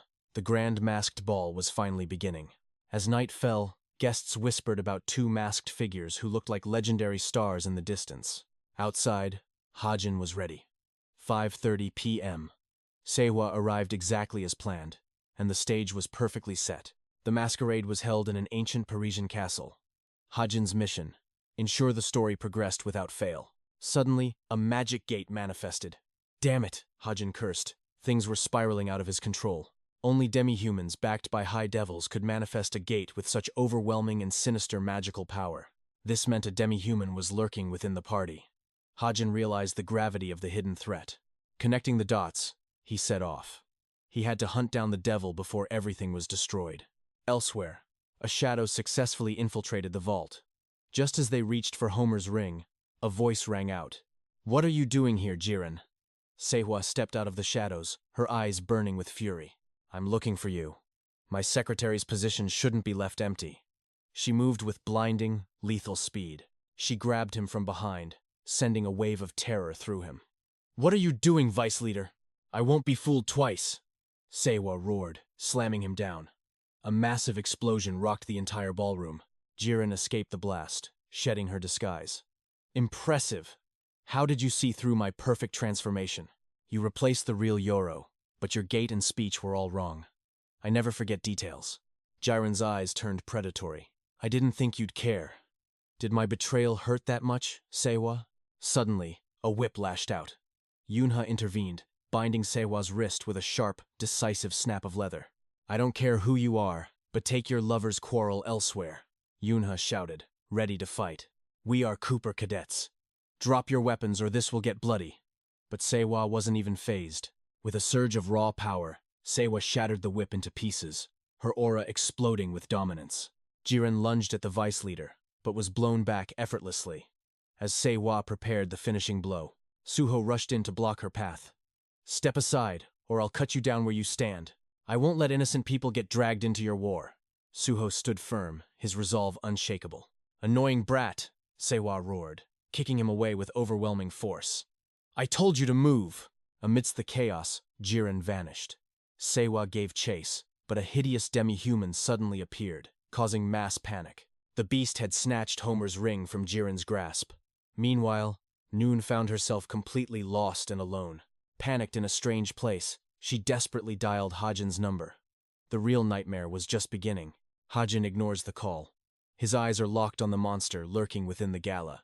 Seungwa demands the ring with a blade, but the creature refuses to surrender its prize. If the wicked society keeps that ring, even their combined strength won't be enough to reclaim it.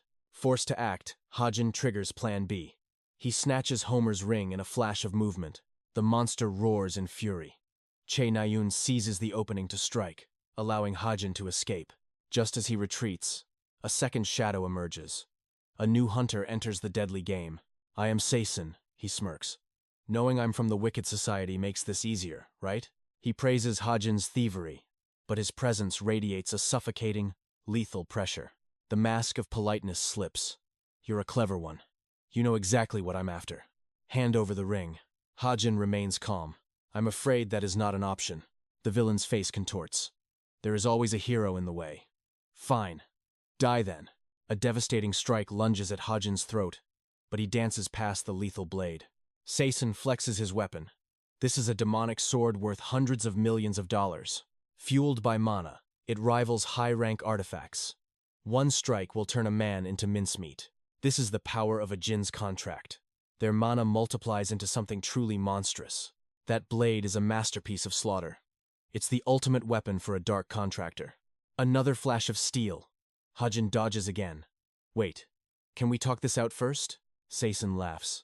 Why negotiate? I'll just kill you and take it from your corpse. Stalling is useless. I can see through you. You are nothing but a weakling. Your only weapon is a toy gun. Your stamina is pathetic compared to the others. You're barely dodging my swings. Where do you get the nerve to face a Jin? Farewell, insect. Seisun swings for the kill, but his demonic sword suddenly loses its glow. Looks like your luck just ran out, Hajin whispers. Because mine is just getting started. System. Extreme luck has been triggered. The demonic sword's effectiveness has been completely neutralized. Seisun is stunned. A technical glitch? No matter. I'll crush your skull with my hands. Hajin prepares his stigma. He focuses his holy power into a blinding light of destruction. Meanwhile, Nayun is wandering through the chaos, lost amidst the screaming police sirens. As she despairs, Hajin suddenly appears and collapses right beside her, gasping for air. He falls into a deep unconsciousness. Panic surges through Nayun as she catches him. Hajin dreams of his past life in Korea, finishing his grueling C# programming certification. His parents appear in the mist. Mom? Dad? Why are you here in this cold? He weeps over his failures, but they embrace him. It's okay, Hajin. Everything is fine. Hajin wakes up in a strange, opulent room. Nayun is standing over him, looking worried. You're finally awake. Do you have any idea how heavy you are? Take care of yourself. He is in Kim Suho's mansion. The realization hits him. The assassination arc is starting. He breathes a sigh of relief. He woke up before the true tragedy could begin. Everyone survived the encounter. Hajin turns to Suho to ask about the aftermath. The details are classified, Suho says. But the Jin escaped before the heroes arrived. Hajin watches Suho. Today, the protagonist charged into danger without a second thought. Seungwa's killing intent was the real deal. If the Jin hadn't appeared, Suho would be dead. Suho is the perfect hero. A man who walks the path of absolute righteousness. But can a hero who only does good survive the horrors of this unpredictable world? Can this righteous boy truly lead them all home through this hellish reality? As they discuss Nayun's archery, A loud crash echoes from the hallway outside. Na-yun bursts in, her face bright red. Is he insane? That brat has lost his mind. What are you rambling about? Yeonha snapped, sitting up. Just go to sleep. Noon tried to rest, but Hajin's words haunted her. Suddenly, a scream rang out. Infuriated, Yeonha erupted like a vengeful spirit. I told you to be quiet. Noon denied it instantly. Outside, chaos erupted as everyone rushed to investigate the noise. Suho leaped from the third floor, sprinting toward Beaton's room in a flash. Lord Baton lay dead, soaked in blood. The butler cried, blaming jealous enemies. How could they kill such a kind man? Natasha finished her grim examination. Wait for the police, she commanded. All cadets, return to your rooms immediately. Suddenly, Hajin flicked on the lights and approached Beton. Natasha blocked his path. Hajin leveled his gun at her. Stop lying. This villain isn't actually dead. In the original story, Beaton faked his death to become the demon's greatest strategist. This was a new variable.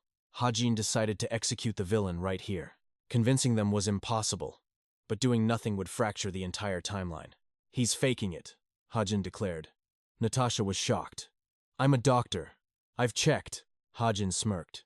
The wound is far too shallow for a lethal direct strike. And the blood? A heart shot wouldn't drench the floor like this. Impossible. Most importantly, this lord is actually a world-class fraud on the wanted list. The butler tried to stall, suggesting they wait for the police to settle things. Hajin aimed his weapon at the corpse. I'm counting to 3. Watch me.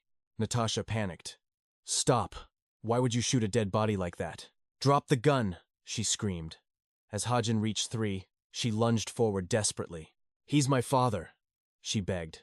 Hajin didn't flinch, firing a shot at the butler. Forget the police. Call the heroes. We've captured a notorious global fugitive today. It was a grand performance.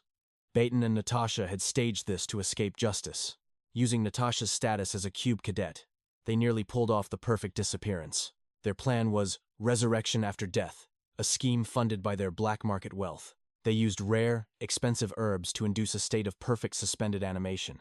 For a doctor like Natasha, procuring such toxins at Cube was incredibly easy. With an illegal mage's help, they crafted the perfect illusion of a fatal wound. A few splashes of blood, and the stage was set for a tragic murder. Even the Paris police were bribed, ready to help the body disappear forever. A look-alike corpse was already waiting to be swapped during the ambulance ride. A Cube cadet's witness testimony would have made the death 100% official. Beaton would die on paper, only to be reborn with a brand new identity. But Hajin changed everything. Now, he focused on the demon's sword he had seized. The weapon was currently useless to him. Its corrupted mana was impossible to control. Next was Homer's ring. Normally, it required massive mana just to test its power. But Hajin had a cheat code.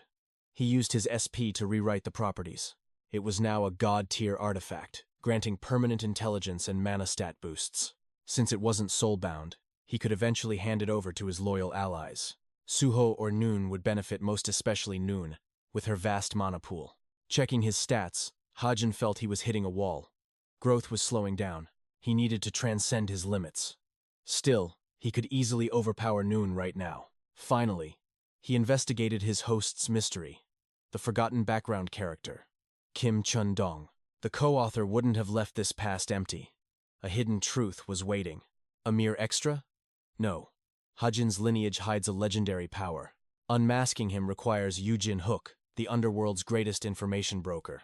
But brilliance isn't cheap. His astronomical fees bankrupt even the elite. Hajin is broke from investing. He needs a new plan. Time to feed the seed. Next destination, snowy Norway. Post-Sven chaos, the hunting club resumes at a mountain cabin. The mission, find flags. Each number holds a Tier S reward. From VR gear to vouchers, the prizes are truly legendary. Fate's cruel joke, Hajin and Che Na-yun are now teammates. Watch your step, Hajin warns. The mountain hides lethal traps. One thin shirt in the cold? No. It's a divine artifact. Royal black jacket. Auto temp control and mid-tier absolute defense activated. A masterpiece from Royal Tailors, a secret gift from Che Na-yun. She gave it when he was struggling. A truly kind soul. Na-yun spots a flag on a deadly peak. Impossible to reach? Hajin moves. He's scaling the vertical cliff like a god. He draws a wired knife. Na-yun scoffs at the simple tool. But this wire carries Hajin's mana, a precision-guided strike. Success! They claim flag number 1. The prize is shocking. It's Yun Sung-a's private number. A goddess's direct line. One call, one favor. A reward beyond any physical treasure. Hajin hands it over. He already knows every secret digit. Sunset brings a feast. The cadets celebrate their temporary survival. Exam whispers begin. Rule 1. Never trust a single soul. Friendships shatter for grades. Only the strongest will endure. Enter Class C, the outcasts. The Academy's dark, desperate underbelly. Among these 200 rejects, a sinister shadow starts growing. 20% have already signed contracts with the devil himself. They are the catalysts for chaos. The co-author is moving. Death probability peaks. Cube's internal rot is finally surfacing. Hajin sits alone at night. A rare moment of peace. A ping mission. Track Jero Miller. A high-stakes ghost fraudster. The target vanished with millions. Hajin accepts the lucrative bounty. A German lead. A referral from a very satisfied client. Book of Truth activated. Target found. 500,000 SP acquired instantly. Habit kicks in, reaching for a smoke. Then, he remembers. 5 years ago, a chain smoker. Now, in this world, clean. Nayun catches him. You were a smoker, weren't you? She snaps. She sees a thug, a delinquent hiding behind a mask. She mistakes his stigma for a tattoo. Her suspicions deepen. Can you beat me? She challenges. Hajin's confidence is absolute. Will you quit the bow if you lose? He counters. Defeat isn't in her dictionary. Her pride is a fortress. Don't cry when you lose, Hajin warns. She nearly did. She shifts focus. Have you seen the news from France? I saw a post calling Hajin a notorious scammer. Total madness. Even wilder? Calling the hot-headed Noon a delinquent addict. Hajin told Noon to sleep. She bolted 10 meters instantly. Smoking? Friday's announcement brought a chilling, icy atmosphere. Finals in 4 weeks. A hellish practical exam awaits everyone. Midterms were mere games. This measures our true evolution. No stadiums or crowds. We are heading to a desolate island. Survival test against monsters. Hajin sensed the author's hidden hand. Variables are everywhere. Our main character must stay eternally vigilant. Details are classified. High-ranking professors will ensure safety during testing. Focus on the exam. Give it your absolute all. Brave cadets. Noon cornered Hajin. Forgotten our high-stakes wager already? Loser? Hajin smirked. Ready to quit archery forever when you lose? At Cube Archery Center, a massive crowd gathered for drama. Yoan Ha appeared, grinning. Starting the show without us? Guys? She wanted a spectacle. Jonghak mocked Hajin's inevitable defeat. Noon snapped. Stay out of this! The duel begins now. The objective. Hit flying targets. Precision is the only law. Starting at 100 meters, each success adds 50 more. The battle began. Noon's first arrow pierced the target perfectly. But Hajin? He stood dazed, missing his turn completely. Pathetic. His posture was trash. Yet, stance meant nothing to him. Rank isn't about form. One thing reigns supreme in this world. Basic requirements are just a start. True power is talent. Hajin's secret? Master sharpshooter talent. The system locked on, guiding arrows with divine precision. The crowd fell into silence. Whispers erupted. Hajin is actually matching the elite class ranks. 400 meters. He is keeping pace with terrifying accuracy. Maintaining focus under this psychological pressure is nearly impossible. Yet, Kim Hajin looked calm. Could he actually win this? The tide turned. Noon's next arrow missed the vital bullseye. Hajin spoke. I told you. You aren't meant for archery. Noon exploded. Cheap psychological warfare? Shut up and just shoot. Noon lacked an archer's calm. She was too easily shaken. Hajin struck a nerve. Are you just too afraid of swords? Her eyes flared. Watch your mouth, or I will end you. Noon's focus shattered. Her arrow flew wide. She lost everything. Later, Yoan Ha found Noon weeping in a dark corner. Noon sobbed, calling Hajin a monster who insulted her family. She couldn't believe the boy who helped her was this jerk. The rumors were wrong, but his cruelty felt like betrayal. Yoan Ha calculated. She needed both for her future plans. If they hate each other, my recruitment strategy is doomed. Why am I playing mediator? This is a massive headache. Yoan Ha spoke. Maybe he has a hidden reason, Nguyen. He saw a reflection of his own past in that boy. A silent plea for understanding despite the bridges burned. "Live well," he whispered, stepping away to give the boy the solitude needed to process this heavy truth. "Don't stay too long." A sudden flashback hits. Nayun's brother once asked why she traded her sword for a bow. "I'm just bored of blades," she lied. Her brother gently patted her head, offering his unwavering support regardless. "I know you'll excel on any path. But promise me one thing," he said, his voice laced with protective warmth. "When you're truly ready, think deeply about your heart's real desire. Promise?" Darkness soon claimed the academy grounds. A mysterious notification pings. The name Kim Ha-jin, a background character, now shrouded in an unsettling, shadowy mystery. Investigations deepen into his ties with the notorious Daeon-ha gang. Is he a pawn or a hidden player? Continue the probe. I'll plunge him into the abyss of despair. A sinister voice vowed from the dark. A secret weapon is prepared. Meanwhile, Kim Ha-jin is swamped by the unexpected fame of the archery competition. Rumors spread like wildfire. The spotlight is the last place a guy with maxed out stats wants to be. At the academy, Ha-jin spots Chae Na-yoon. She quickly hides her sword, caught in a moment of secret practice. An awkward tension fills the air. "I didn't mean to intrude," Ha-jin mutters, noticing her drastic change in appearance. "Your hair." He starts. Na-yoon snaps back. "I didn't cut it because of some stupid bet. You know, it was just the heat," she insists. But Ha-jin's simple reply, "It suits you," sends her heart into a frantic race. As he leaves, Na-yoon watches him. She knows his secret. He was once a swordsman who walked away. What does it feel like to abandon a lifelong pursuit? She wonders, even as her own sword talent erupts. A pillar of light pierces the ceiling. Chae Na-yoon's genius is undeniable. Did Ha-jin foresee this hidden power? Shift to Kim Ha-jin. He's prepping his gear. Every item is a calculated move for the final exam. Proctors will seize all weapons, but Ha-jin has prepared emergency supplies, his hidden aces for the coming trials. Time for a meal, little one.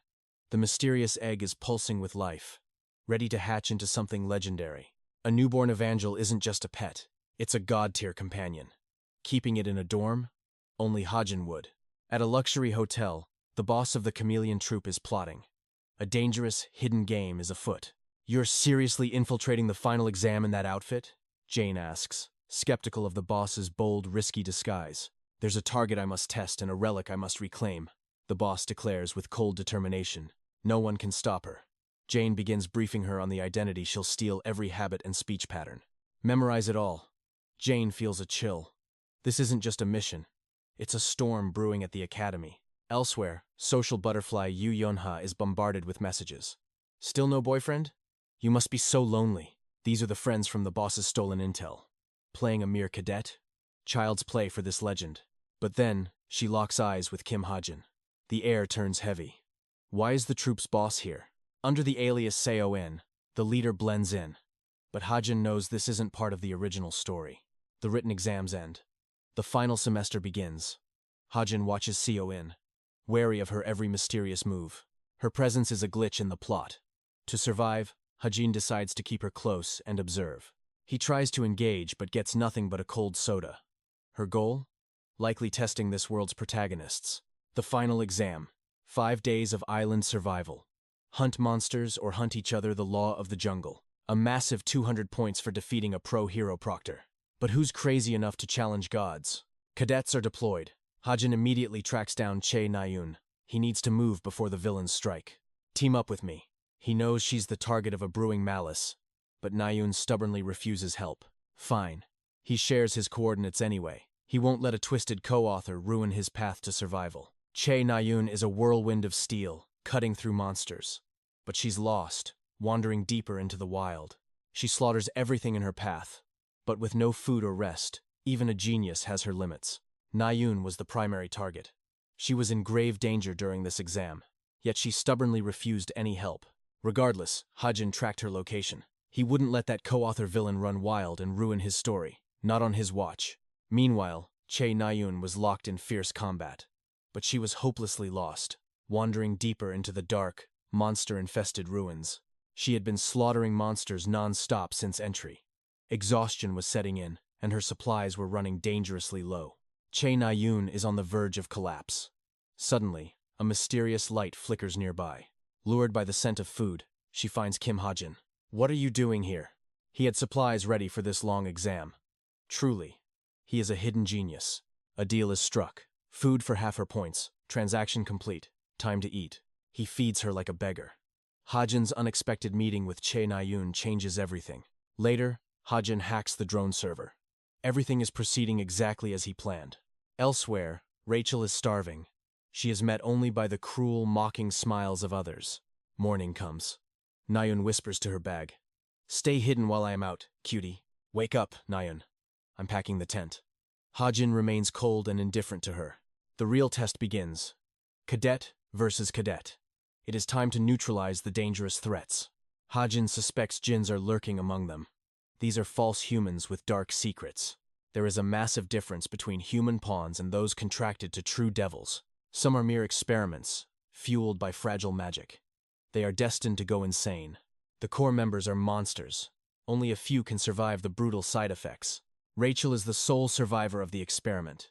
Ha-jin heads toward the world tree. An assassin targets Ha-jin from the shadows. Suddenly, Yu Yun-ha steps in to intervene. Don't touch him, she warns. He is just a low rank 934. Rank is just a number. Ha-jin begins scaling the massive world tree with ease. Witnessing his incredible agility, Yun-ha realizes his low rank is a total lie. Keep his power a secret. He will be our secret weapon one day. A call from Yun interrupts. Meanwhile, Ha-jin activates his legendary 1,000-mile eyes. He spots the hidden reward. It is finally time to claim his divine prize. He fires a branch infused with holy grace mana toward a distant, unsuspecting target. Na-yoon blushes furiously, misinterpreting Ha-jin's previous cute comment as a romantic confession. Rachel joins Yoon's group for protection. However, dark shadows are lurking behind them. Something is wrong. These cadets aren't hunting for points like the others are. They don't care about the exam results. Their only true target is Rachel herself. The trap is set. Rachel finally senses the chilling, murderous intent surrounding her. Yoon lures her toward a boss monster. Rachel follows, unaware of the impending betrayal. No beast awaits them. Only a bloodthirsty Jin stands ready to kill her. The monster strikes. Rachel pushes Yoon aside, taking the full force of the attack. The traitorous Yun flees instantly. Rachel is left alone to fight for her life. The Jin's power is overwhelming. Rachel fights a desperate battle against certain death. She spots a fatal weakness, but her exhausted body refuses to move an inch. Surrounded and facing death, a silver streak of light pierces through the darkness. Kim Soo-ho and Che Na-yoon arrive to help. The mysterious savior remains hidden. Are you okay? The Jin vanished into the abyss before the arrows could land. We must stick together. This entire island is crawling with lethal monsters. Rachel finds a spent bullet shell. That first life-saving shot wasn't from Na-yoon. While resting, Soo-ho asks about her sword. Is that blade just for decoration? Relying only on a bow is suicide. She needs to master the sword's power. Rachel's mind wanders to the mystery gunman. Only Ha-jin uses such unique weapons. Why save her from the shadows? Why does he keep his true strength hidden? Join our group, Rachel.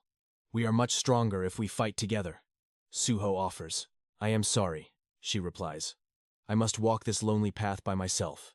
Perilous shadows still linger here, yet I must depart. A fateful meeting awaits. 10 points secured through the hunt. 60 more to seize absolute survival. More beasts are required. But wait, why is she here? Is this an ambush? A head-on clash is suicide. I must remain calm and observe her next move. Unsheath your steel. My weapon? What kind of deadly game is she playing? Draw, or perish. I only seek a peaceful explanation, yet she offers none. Enough nonsense. Her blade sings a song of slaughter as she begins the hunt. A surrender? No. This stolen watch is the key that seals your fate. Cadet rules are absolute. Seize the opponent's watch to claim ultimate victory. Fear the click. One press and you're disqualified. Are you trembling yet, cadet? I'll let you go, for now. But where is he vanishing to in such haste? Dented senses yet sharp as a razor. Such precision. From a mere naval student? Secret Dan techniques? Switch focus now to the hidden main character, Kim Ha-jin. Death's breath was cold. I barely escaped that monster with my life intact. A sanctuary found at last. Time to rest and count my hard-earned spoils. Feast first, points later. Suddenly, Princess Rachel enters my hidden sanctuary. Ha-jin? Join me for a meal. Why are you wandering this solitude alone? Just hunting for points. Thinking, I'm the hidden savior who kept you alive. She's wounded. Fighting the djinn took a heavy toll on her royal form. Avandal reacts violently. Wait, it's just a pet nut I'm growing. A pet seed? Wouldn't it be better if it were buried in soil? Later. Let's eat together, Kim Ha-jin. A rare moment of peace amidst chaos. A secret alliance? Collaboration between us elite cadets? What do you say? Like Che Na-yoon's offer? She invited you too? Not exactly, princess. I've already joined a team. Forget that snake, do you? Partner with me. Join my side instead. Meanwhile, the elite Shin Jong-hak faces a sudden crisis. Chaos erupts. A mysterious branch blocks the path of the arrogant young master. Ha-jin's letter. Wrong target. I despise scoundrels who don't know their place. Slithering snakes. You're nothing but vermin in this grand game of fate. Northwest Tower. Thinking of Ha-jin? Sung-ah? What happened to your hero, Kim Suho? Suho is a favorite. But this Kim Ha-jin, he is a true enigma. Top secret files reveal. Ha-jin's raw potential dwarfs even the legendary Kim Suho. Information leak or hidden truth. He wields the power of legendary light, mana. Confirm his strength. A solo duel is the only way to test him. 200 points. The perfect lure for a greedy tiger like him. Rachel ponders in silence. Was Kim Ha-jin the hidden god guarding my life? Why deny the truth? How did he predict the ambush before it struck? That devastating attack. I should have dragged those monsters to the abyss. The hunt continues smoothly. A lake full of monsters beckons in the distance, luring them out with a mana orb. Wait, someone is stalking me from shadows. My eagle eye sees everything. You cannot escape the gaze of a god. A bullet fired. Che Na-yoon, why are you shadowing my every step? I'm not stalking you. The evidence says otherwise, princess. Care to explain? Did I hit a nerve? What was that mysterious strike you used earlier? I told you, I'm not stalking. I was just chasing a rare bird. Why so friendly all of a sudden? Talking normally, then you just kneel? Just wait a bit, Kim. Ha-jin knew C's patterns from the novel. On days 1 and 2, she shadowed Kim Suho. By day 4, she'd target other elite cadets. Her tailing him means only one thing. Kim Ha-jin is officially on Yun Sung-ah's elite list. How did you do that? Was that a light sphere you just created? Stop digging. If you understand, keep quiet. Are you insane? I have zero interest anyway. Who would even want to ask you? I claimed this spot first, so find somewhere else. Fine, have it your way, arrogant jerk. I can't tell her the truth yet. Explaining the stigma means admitting this world is a novel. 2 hours since Ha-jin and Che Na-yoon split. He's been grinding low-tier monsters relentlessly. 15 points earned, but a new challenge appears. It's been a while since you rejected me. Kim Ha-jin responds with a cold gaze. Guess so. Too sudden? Relax, I'm your judge. The rules are simple. I'll stand still and use only my left hand to defend. Attack however you want. If you land a hit anywhere but my hand, you win. Force me to move a single step, and this name tag is yours. Simple enough, right? An inspector's tag is worth 200 points. First place is guaranteed if you win. A tempting offer, but against an elite hero like Yoon Sung.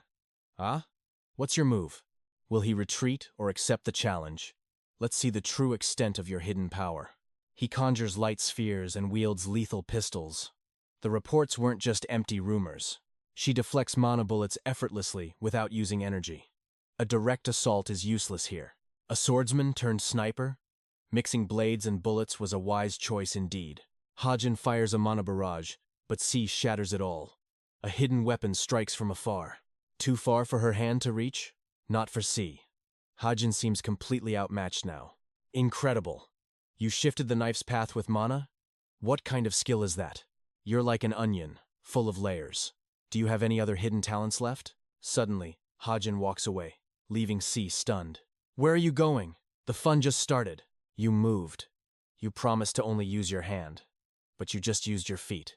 Is my offer a joke to you? I was just testing my luck. This is pointless. The stat gap is too huge. I quit. He wanted to claim victory. But she's terrifying. Nearby, a mysterious shadow watches. Infiltration successful? Captain. Acting alone is risky. Her friends will get suspicious. Suddenly, a pulse, the butterfly seedling is finally awakening. A psychic parasite that drains tree energy. It appears on the final day as a boss. In the original story, Suho and Chae Nayun take it down to achieve greatness. Suho gets the pollen, and Nayun reaches enlightenment. That's how the plot should go. But now, she's teamed with Hajin. He must lead her to awakening amidst the chaos. The problem?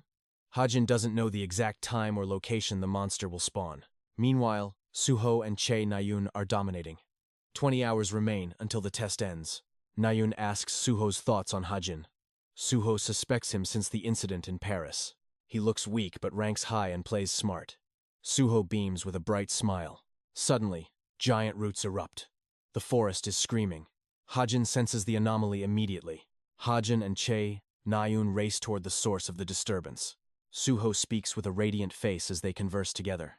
Suddenly, massive roots erupt. Meanwhile, Hajin senses the anomaly immediately. Hajin and Chae Nayun race toward the source of the disturbance together. Other cadets feel the tremors and rush the butterfly seedling's location. Both dash forward. The organizers watch from afar, considering whether to end the exam. The butterfly tree emerged.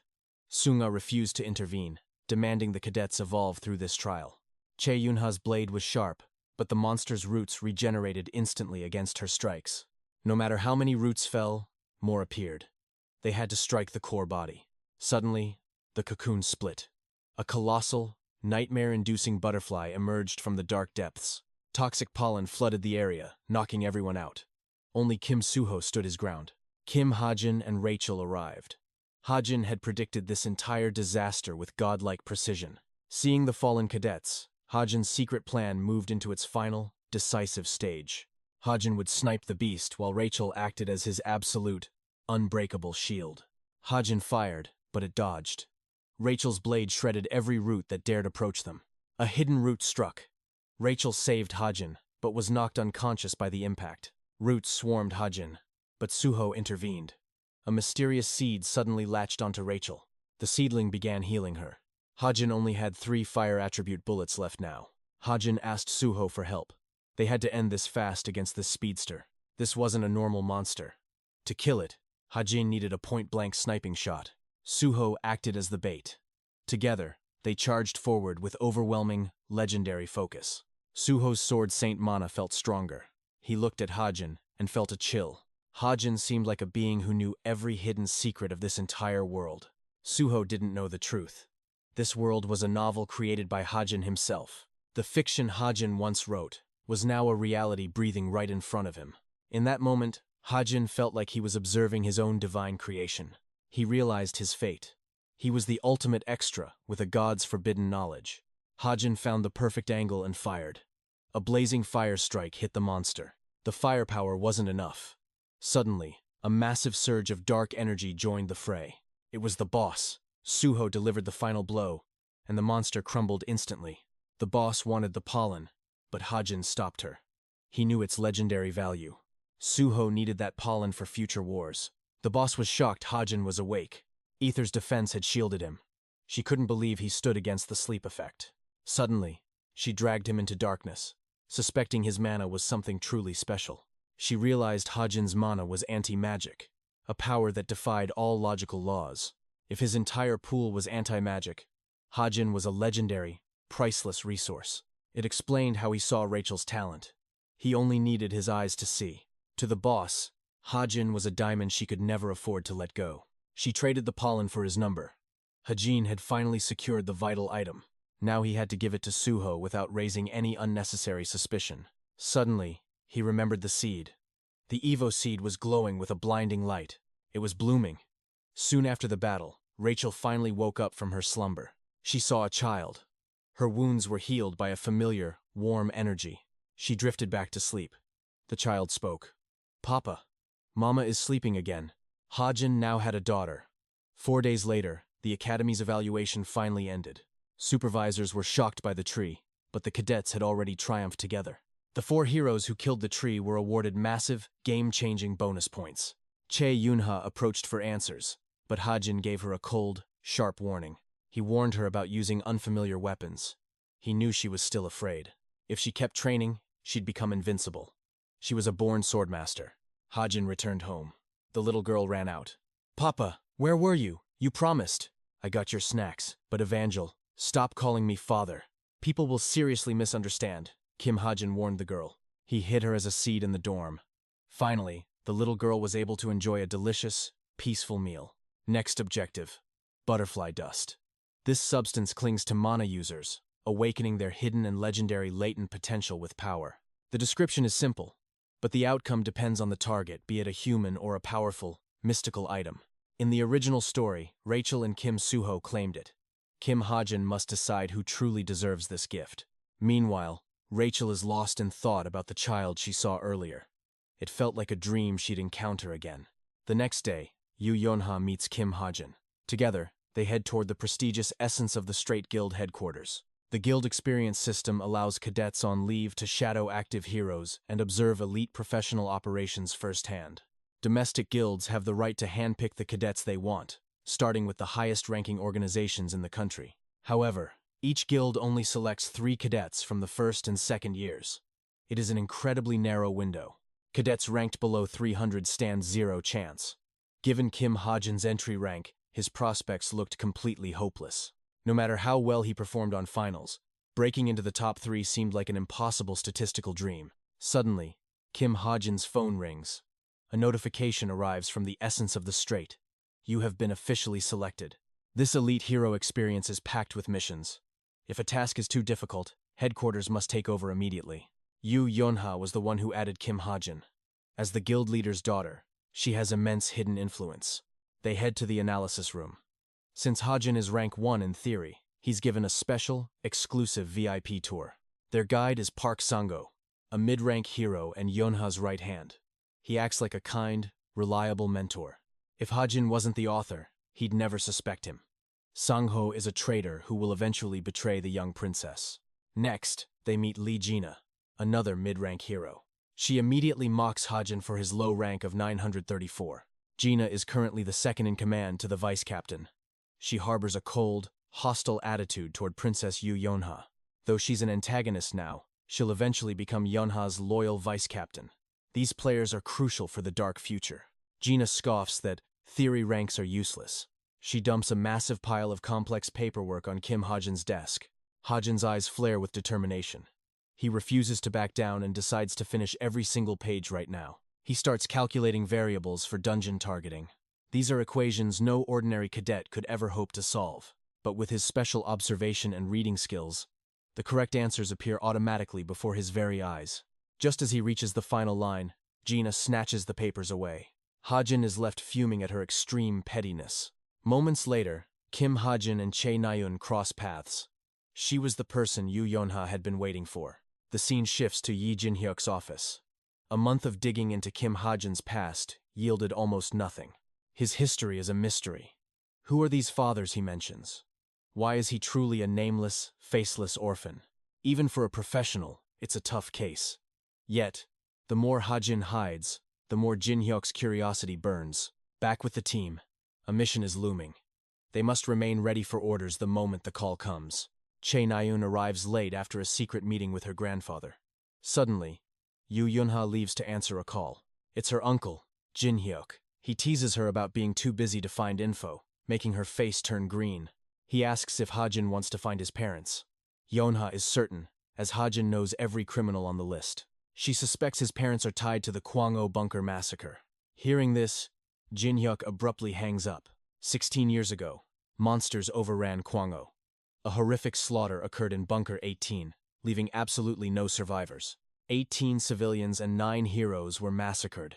Jin-hyuk has investigated this tragedy for over 10 long years. Every trail leads back to the Chae clan. The association blamed Jins, but the truth is far darker. The real culprits? The current president, Kim Seko, and the powerful chairman of the Daeun group, Chae Jukul.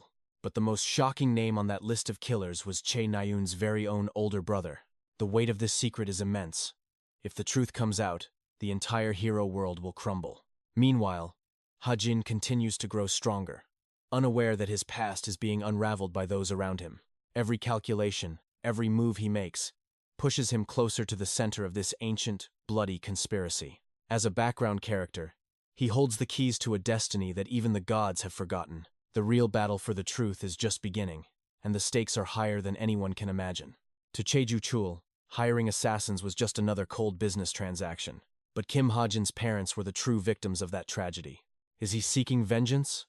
This dark cycle won't end so easily. If that monster Che-Ju-chul notices me, I am absolutely dead.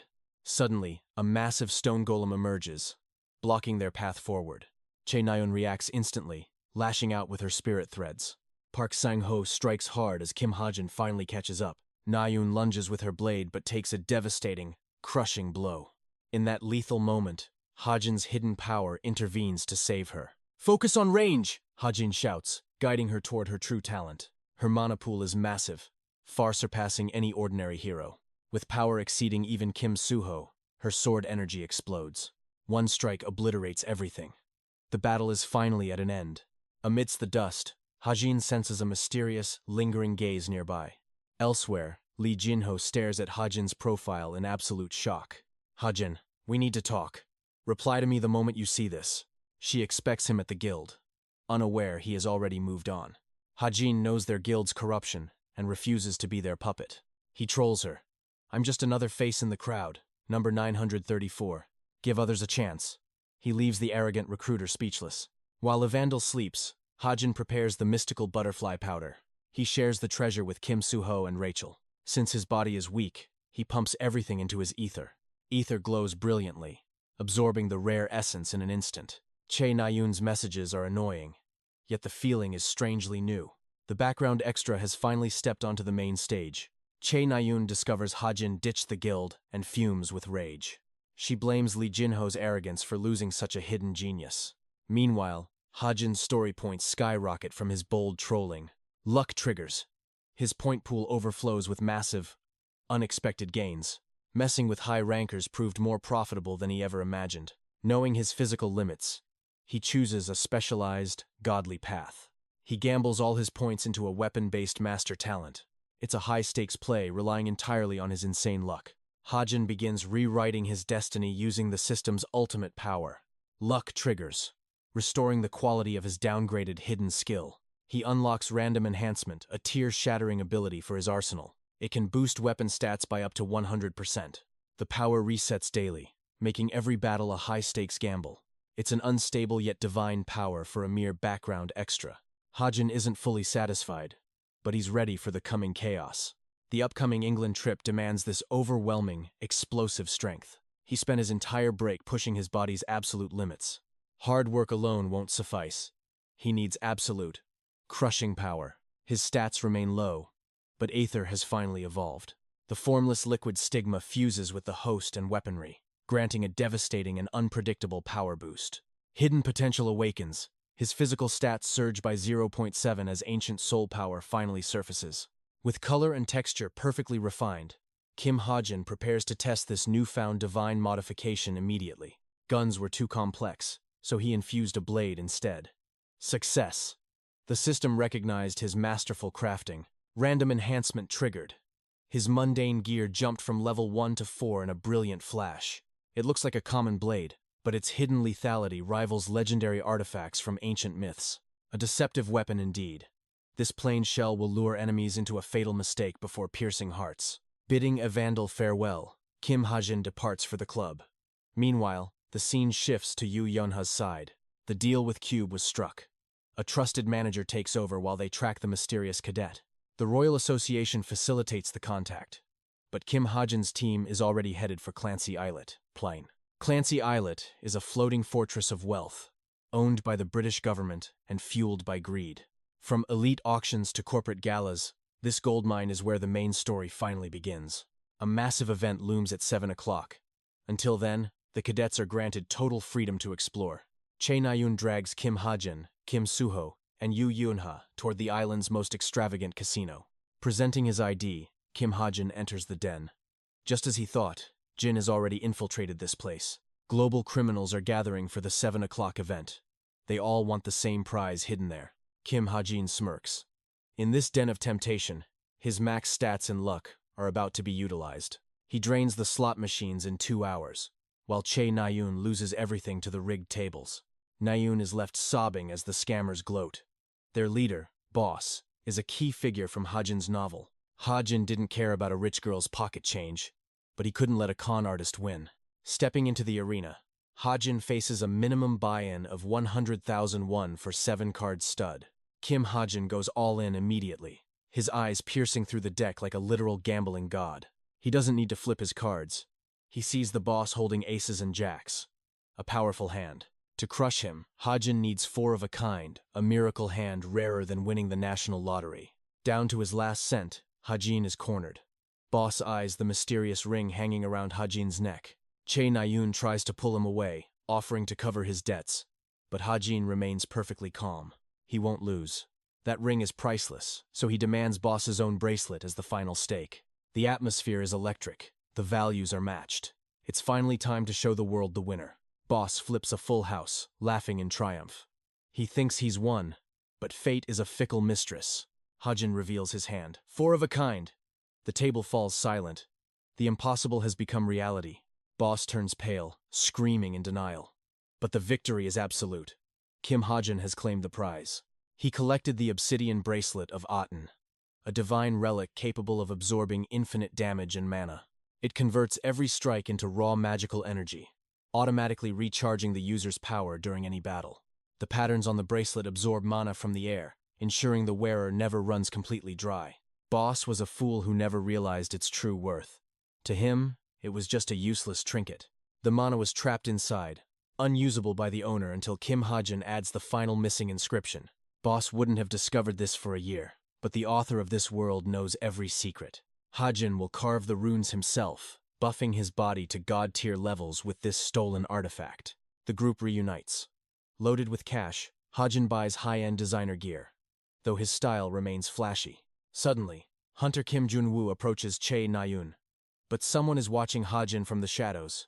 Reporters swarm the harbor as VIPs board the transport to Clancy Islet. The stage is set. The Lantern Corporation's grand event begins.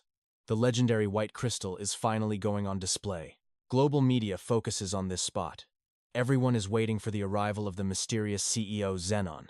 Yu Yeonha arrives to a thunderous welcome, meeting the powerful Zenon face-to-face inside the gala. Back to Kim Ha-jin. Only 30 minutes remain until the world-changing event begins. Demons swarm as the gala's curtains rise. Lantern Group's corrupt gala is a death trap. No demons inside. Yet Lantern is far worse. The forbidden white crystal, a catalyst for destruction. Neither demons nor Lantern should possess this power. 3 devils loom, including the blood-drenched Saeson.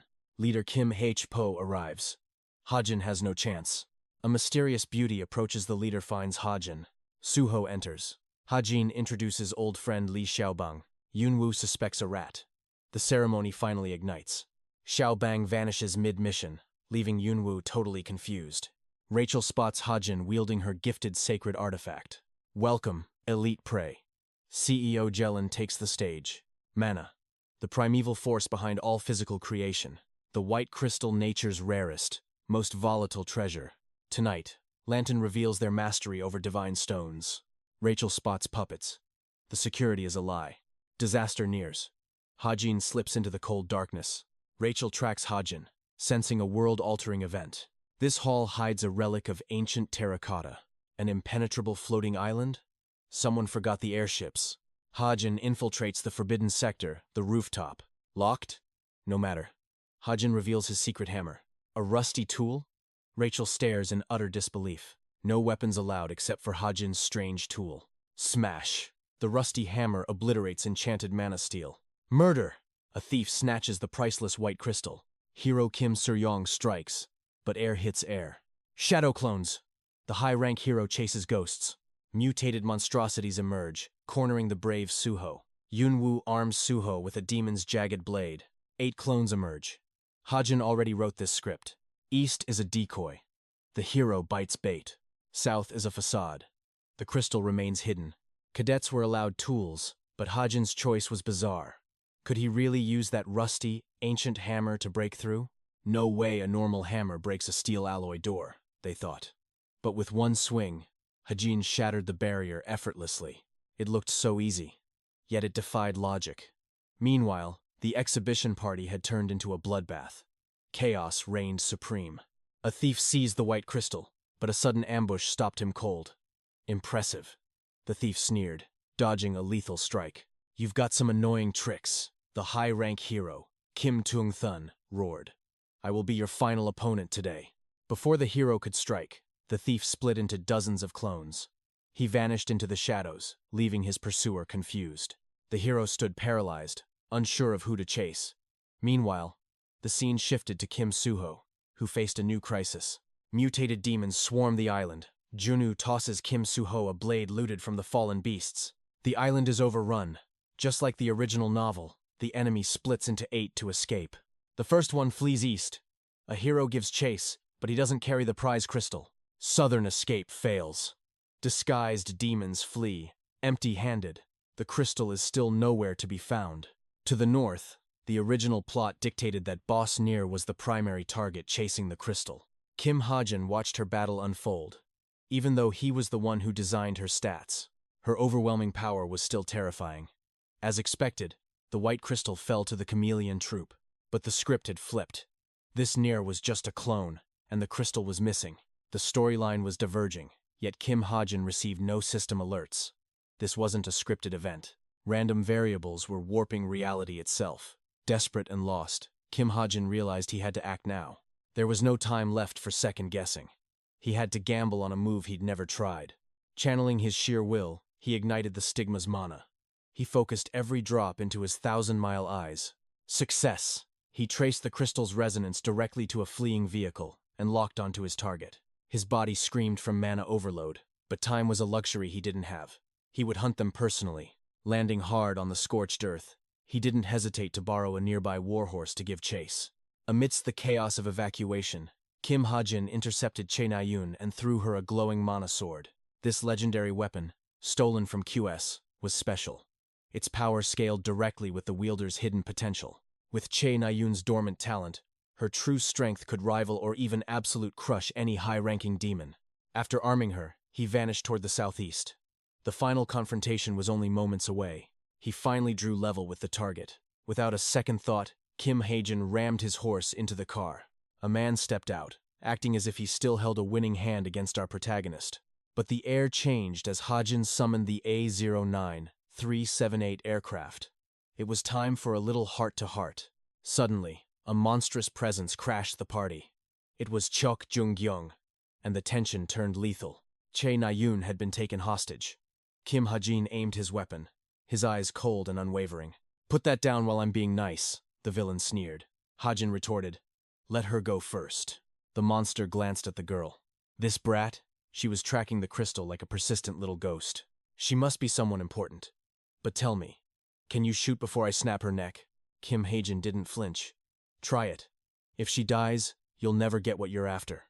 You've got guts, kid. Fine. The villain laughed, impressed by the boy's sheer audacity and pressure.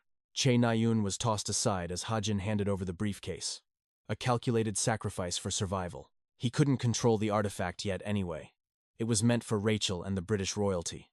But with Cheok Jung-gyung here, the script had to change. The crystal was now a bargaining chip. The deal seemed done, but the monster suddenly lunged at Ha-jin during a moment of supposed weakness. Ha-jin didn't blink. He watched the incoming strike with the calm of a man who'd seen death. It was a bluff, a test of spirit. The villain vanished, leaving Ha-jin standing in the settling dust. The moment he was gone, Ha-jin collapsed. That killing intent had almost snuffed out his very life. If he had flinched or made one wrong move, his head would have been wiped from existence. The massive power gap was terrifying. Only his ironclad composure had kept his soul intact today. Chae Na-yoon woke up dazed. What happened? Did the enemy escape? Ha-jin nodded. He's gone. Then the crystal. It's lost? Were you tracking it too? She asked, her voice trembling slightly. No, she continued. I was looking for you. I found this bullet during the final exams. Ha-jin realized it was his. She had followed him, worried that the past would repeat itself. In the midterms, and now the finals, you're always there. I can't stop thinking you're watching me. The weight of her gaze was heavy. Ha-jin scrambled for an answer, his mind racing for an out. Actually, I'm just a huge fan of yours. I even joined your fan club online. It was a weak excuse, but he couldn't tell her the truth. She was the story's protagonist. As the creator, he knew her death would shatter this world. He had to protect her at all costs. Chae Na-yoon blushed, her eyes wide. Wait, are you saying that you actually like me? Panic surged through Hajin as the scene shifted. Nearby, Yi Yonha and Che Nayun witnessed everything. One hunter dominated the carnage, crushing everything with his bare fists. The legendary Kwang Nguyen. Kim Suho unleashed his holy sword, a weapon destined to sever all. His power was truly absolute. Every lethal strike was shredded like paper. The sword Hajin gave Che Nayun was a masterpiece of destruction. Nayun turned to Yonha, noting that Hajin had vanished on a bike. His exit was as swift as a shadow. He handled that machine like a pro. But where did he even get it? A mystery wrapped in an enigma. Suho arrived, frantic and pale. Rachel has disappeared. Has anyone seen where she went? Yonha's heart sank.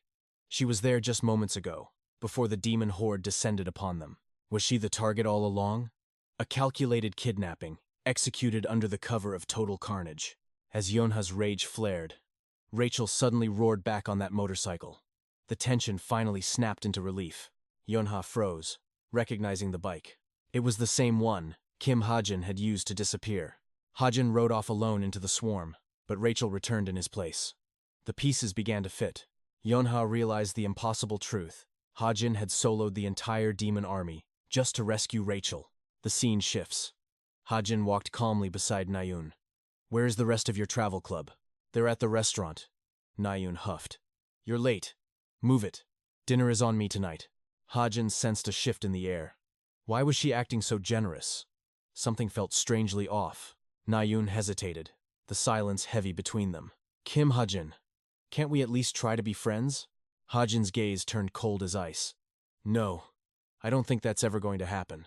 "Fine, forget I said anything," she snapped. But inside, the rejection cut deeper than any blade. "We can never be friends.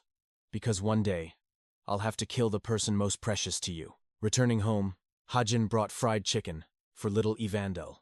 A moment of peace in a chaotic world. He felt like a true father. Evandel was quiet and obedient, basking in their rare domestic bliss. Only 3 days of vacation left. It was time to link the smartwatch and finish his preparations. Opening the laptop was a chore, so he hoarded his SP carefully. Luck was his greatest weapon. Cheat level luck activated. Survival stats surged as his SP reached a staggering new high. Using the book's guidance, he spent 190 SP to sync devices. The connection was finally established. System link complete.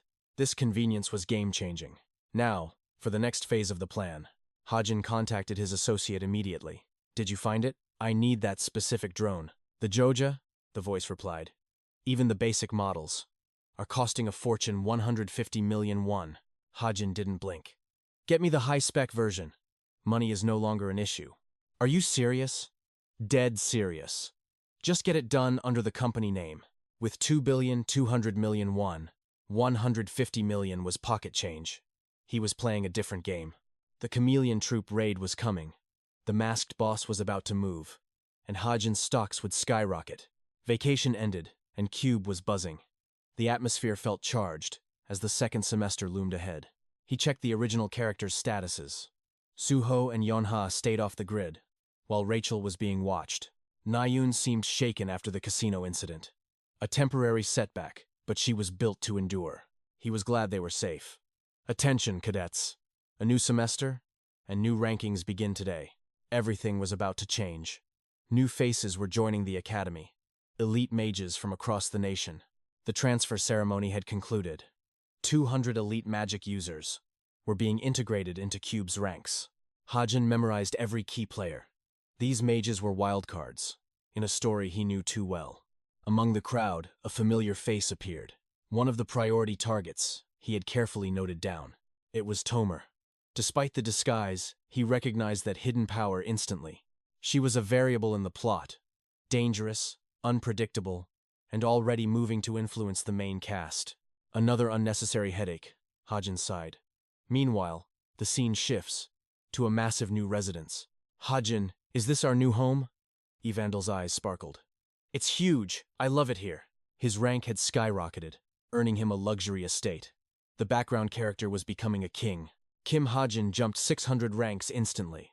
Now part of the elite, he needs a bigger house for Evo. Living with her is one thing, but the future? I'll decide later. First up, outdoor training. This session aims to bond veterans and rookies alike. We're heading to a notorious peak known as the Mountain of Peril. No monsters here, just a lethal maze of traps hidden everywhere. These mock devil human traps are deadly. One slip up and you're headed straight to the infirmary. Stay sharp. 12 per squad, each with a unique entrance. The trial begins now. 10:30 p.m. It's freezing. Hajin's gaze turns sharp. Keep your guard up. The traps are invisible. Disaster strikes instantly. A trap triggers, and a hideous creature crawls out from the dark abyss. Total panic ensues. My heart nearly stopped. That thing was pure nightmare fuel. A courage test? Maybe. You did well, Yunha. You too. But Yunha felt a strange distance. She asked Suho, "Are we friends?" "Of course. Why?" It felt normal, yet Hajin felt different. Does Hajin refuse to be my friend? Or does he want something more than friendship? An illusion barrier? We'd been wandering for an hour until Hajin stepped forward with cold eyes. Out of my way. He looked exhausted but shattered the illusion instantly, finding the true path. Team selections are coming up. Group training is the core of this second semester. Got a team yet? I want Hajin. Hajin? But we need high rankers for this. Isn't he a top-tier cadet now? He's smart, but rumors say he's incredibly difficult to handle. He's cold and arrogant. Why did I say that? Worse yet, the dark rumors are spreading. He sneaks out of Cube constantly. Word is, he spends his nights in total debauchery. They say he pays off gangsters. Yunha's blood boiled. This was pure, baseless slander. Did you see it yourself? Well, no. Then shut up. Don't believe every pathetic lie. Suho agreed. Unless you see it, don't spread filth. Hajin isn't that kind of person. Enough talk. The break is over. Time to move. Let's see what lies ahead. Elsewhere, the masked shadows gather. No mistakes. The Falling Lotus Agency stands independent and lethal. They serve only their master. Secret agents ready to bleed. Honored to meet you, my lord. A perfect start. The agency splits into 3. Team 1, Intelligence and Rival Guild Strategies. Their priority? Know every move the enemy makes. Knowledge is the ultimate weapon here. Team 2 tracks, Dungeons. High-tier monsters and new rifts, nothing escapes their watchful eyes. Team 3, The Shadows. Kidnapping, extortion, and if necessary, silent, cold-blooded execution. Their target: investigate his past. Stay invisible. Do not harm him unless the order changes. 5 targets on paper, but only one matters. Bring me results that exceed expectations. The real prize, Kim Hajin, age 17. An orphan from Shu who awakened hidden traits, now rank 334. But he's more than a cadet. He's a walking goldmine of secrets. He holds intel worth billions. He is the ultimate target. Next morning, a surprise awaits. When did she get here? Too cute. A spirit cat born from a witch's power. Not an illusion, but a living creature. Evangel's masterpiece, a manifestation of pure mana. Adorable now, but a beast later. Time to grab some food at the canteen. He bumps into Yunha. Canteen? I heard your rank soared. Impressive. I'll be sticking around. Planning your future already? Isn't it a bit early? Junior year means hero internships. Cube will be a memory soon. Time is running out. Yunha makes her move. Join the essence of the straight. Be my right hand. With Hajin, she'd be unstoppable. But he has his sights on the Light Hunter Guild. They're mostly mercenaries. Hard to get in. I can change your mind, Hajin. If I offer what you've been searching for, will you join me? Elsewhere, the hero stirs. It's time. Kim Suho is about to conquer the dungeon. The legend begins at the summit. Mount Gamok hides a secret dungeon. Soloing it? Absolute suicide. Originally, Suho clears it alone to claim a legendary blade. But that weapon needs sprout dust, which Hajin currently holds. To keep Suho's growth on track, this extra must join. Hajin designed this cruel world. Time to find his own treasure. First, Tomer. He needs to handle her before the raid. She isn't fully evil. Her father is the key to flipping her. She wants his blood, but the man's location remains a mystery. Low mana made the Book of Truth visions far too vague. His editor only knows Korea. Searching abroad is completely useless. Hajin recalls a connection from Kim Chundong's forgotten past. Kim Hosu, a genius graduate from the Military Intelligence Department. Hosu? It's Hajin. It has been a long time, brother. I need a tracker. I'll pay you well for the job. Hosu agrees. His current boss is a total corporate tyrant. Quit that job. I'll recommend you to the Blooming Guild. Good luck, Yuana. You definitely owe me for this one. Scene shift. Hajin finds Suho training late into the night. Still at it? You're working like you're heading for a dungeon. Suho freezes. Mount Gamok. You found the portal there, didn't you? How did you know? I saw you. My eyes see everything. Being an out-of-cube has perks. Now, let's talk business. We go together. Loot split? 90-10. I only want leaves. You're right. I found a small new dungeon last week. I thought I could solo it, but dungeons are never easy. Suho eyes him warily. Can I really trust your strength? A test of power. This wasn't in the original story. Even holding back, the hero is leagues above an extra. The power gap is massive. Hajin must avoid direct combat. This terrain favors swords. It's unfair for a marksman. My performance depends on gear. This isn't a fair trial. Victory doesn't matter. Just show me you can use weapons. Suho is persistent. Hajin needs a desperate plan. Fast. Once Suho uses mana, bullets become completely useless junk. A head-on fight means humiliation. He needs a lucky break. Ready when you are. Fine. Let's get this over with. The duel begins. Hajin predicts the sword's path with ease. He's too fast. Hajin is forced into a frantic defense. Using bullet time barely helps. He can't find an opening. Crap! Behind me! Suho's speed is on a different level. Hajin triggers his dash.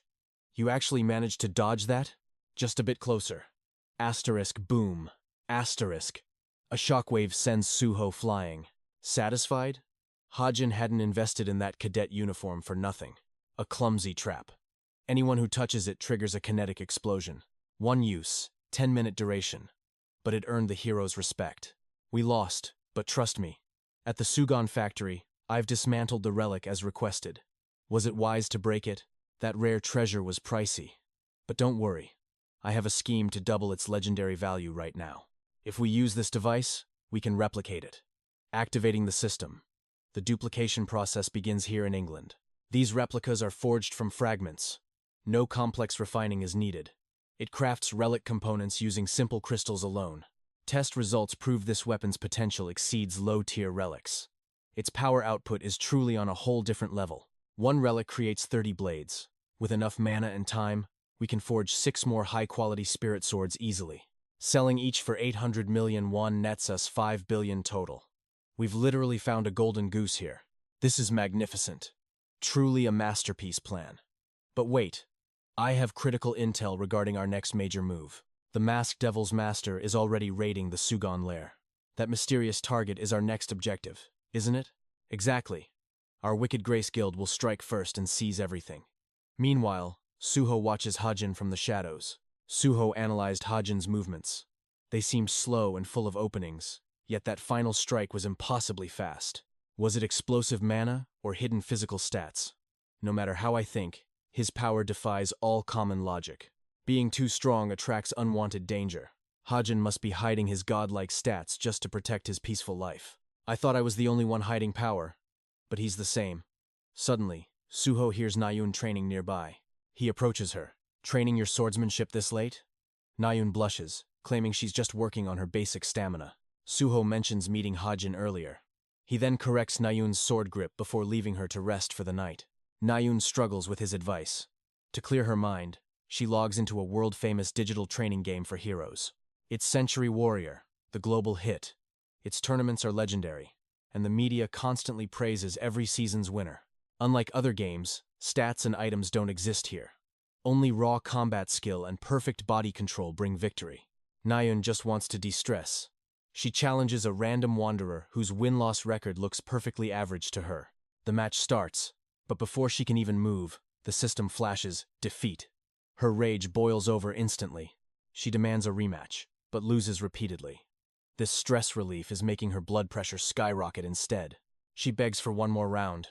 The stranger refuses, saying he needs sleep.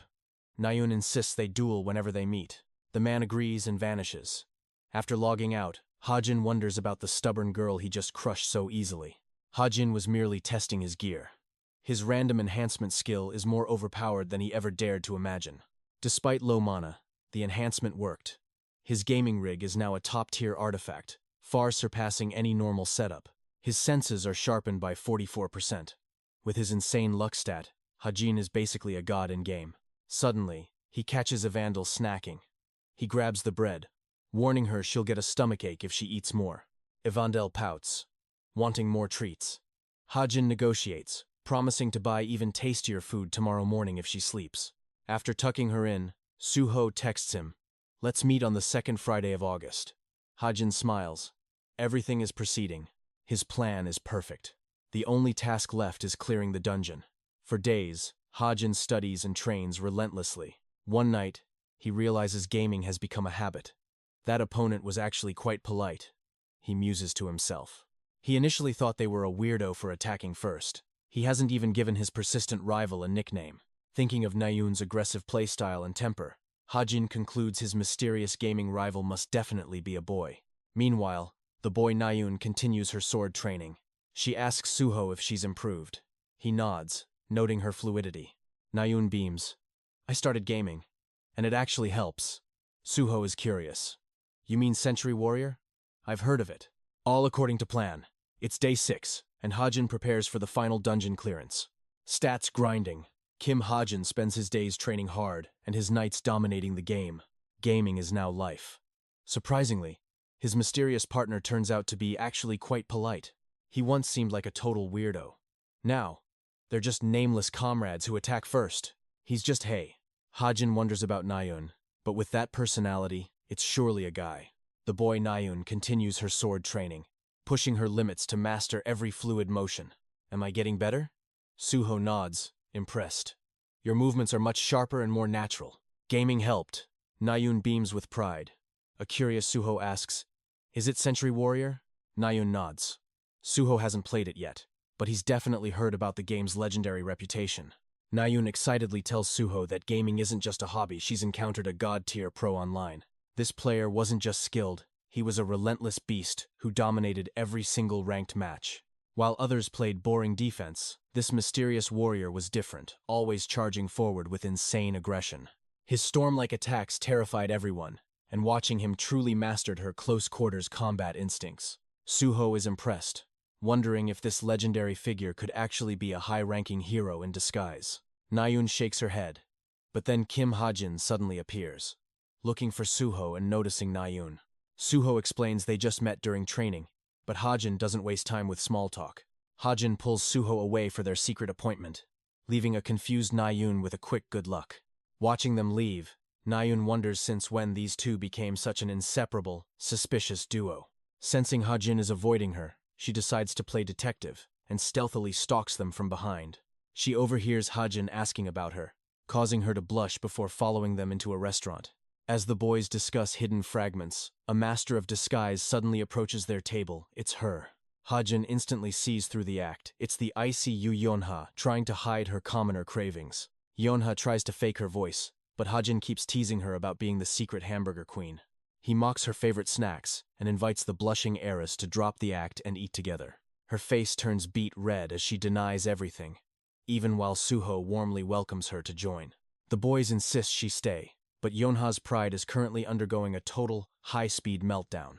Screaming, "It's not me!" she vanishes like a lightning bolt, hilariously forgetting to pay for her porridge. After Yonha hides for 3 days, Friday finally arrives for 𝒕𒔂 and Suho's secret dungeon raid. They trek into the Gamsan forest, a treacherous zone right on the edge of the Forbidden Lands. 𝒕𒔂 stays alert. This mountain is deadly, and they must reach the hidden dungeon undetected.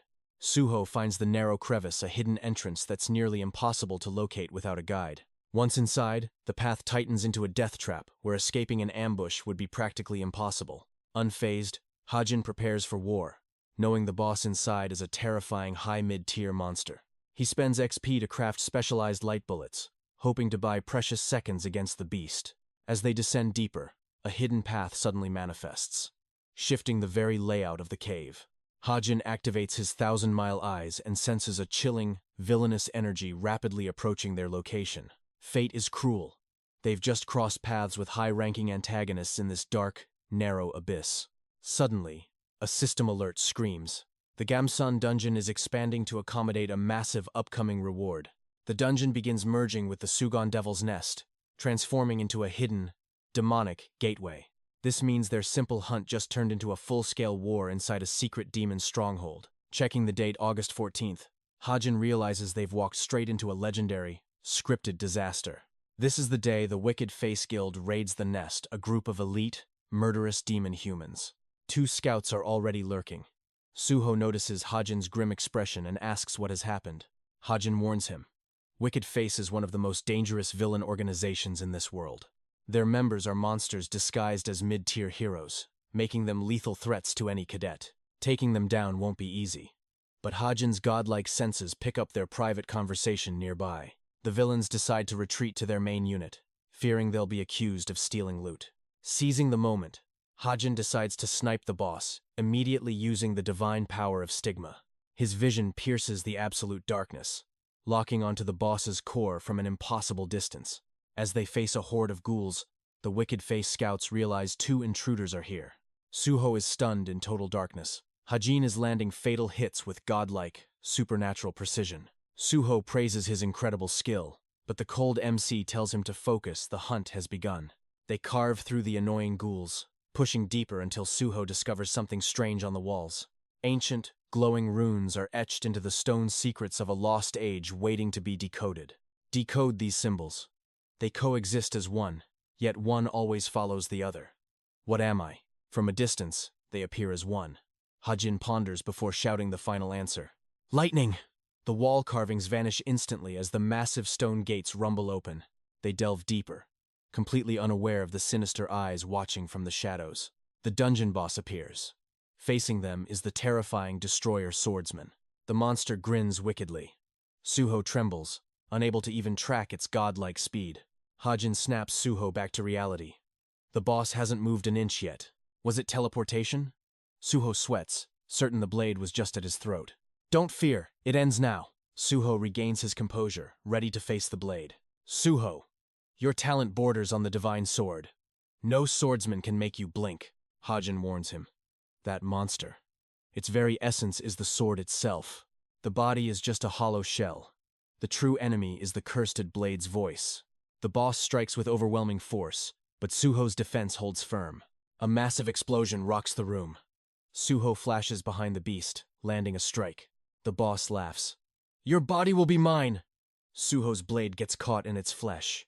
He can't pull back. Thankfully, Hajin provides cover fire from the rear. The beast was baiting them. It knew they were targeting its true form all along. Suho raises his blade. Fine then. We will just have to kill you more carefully.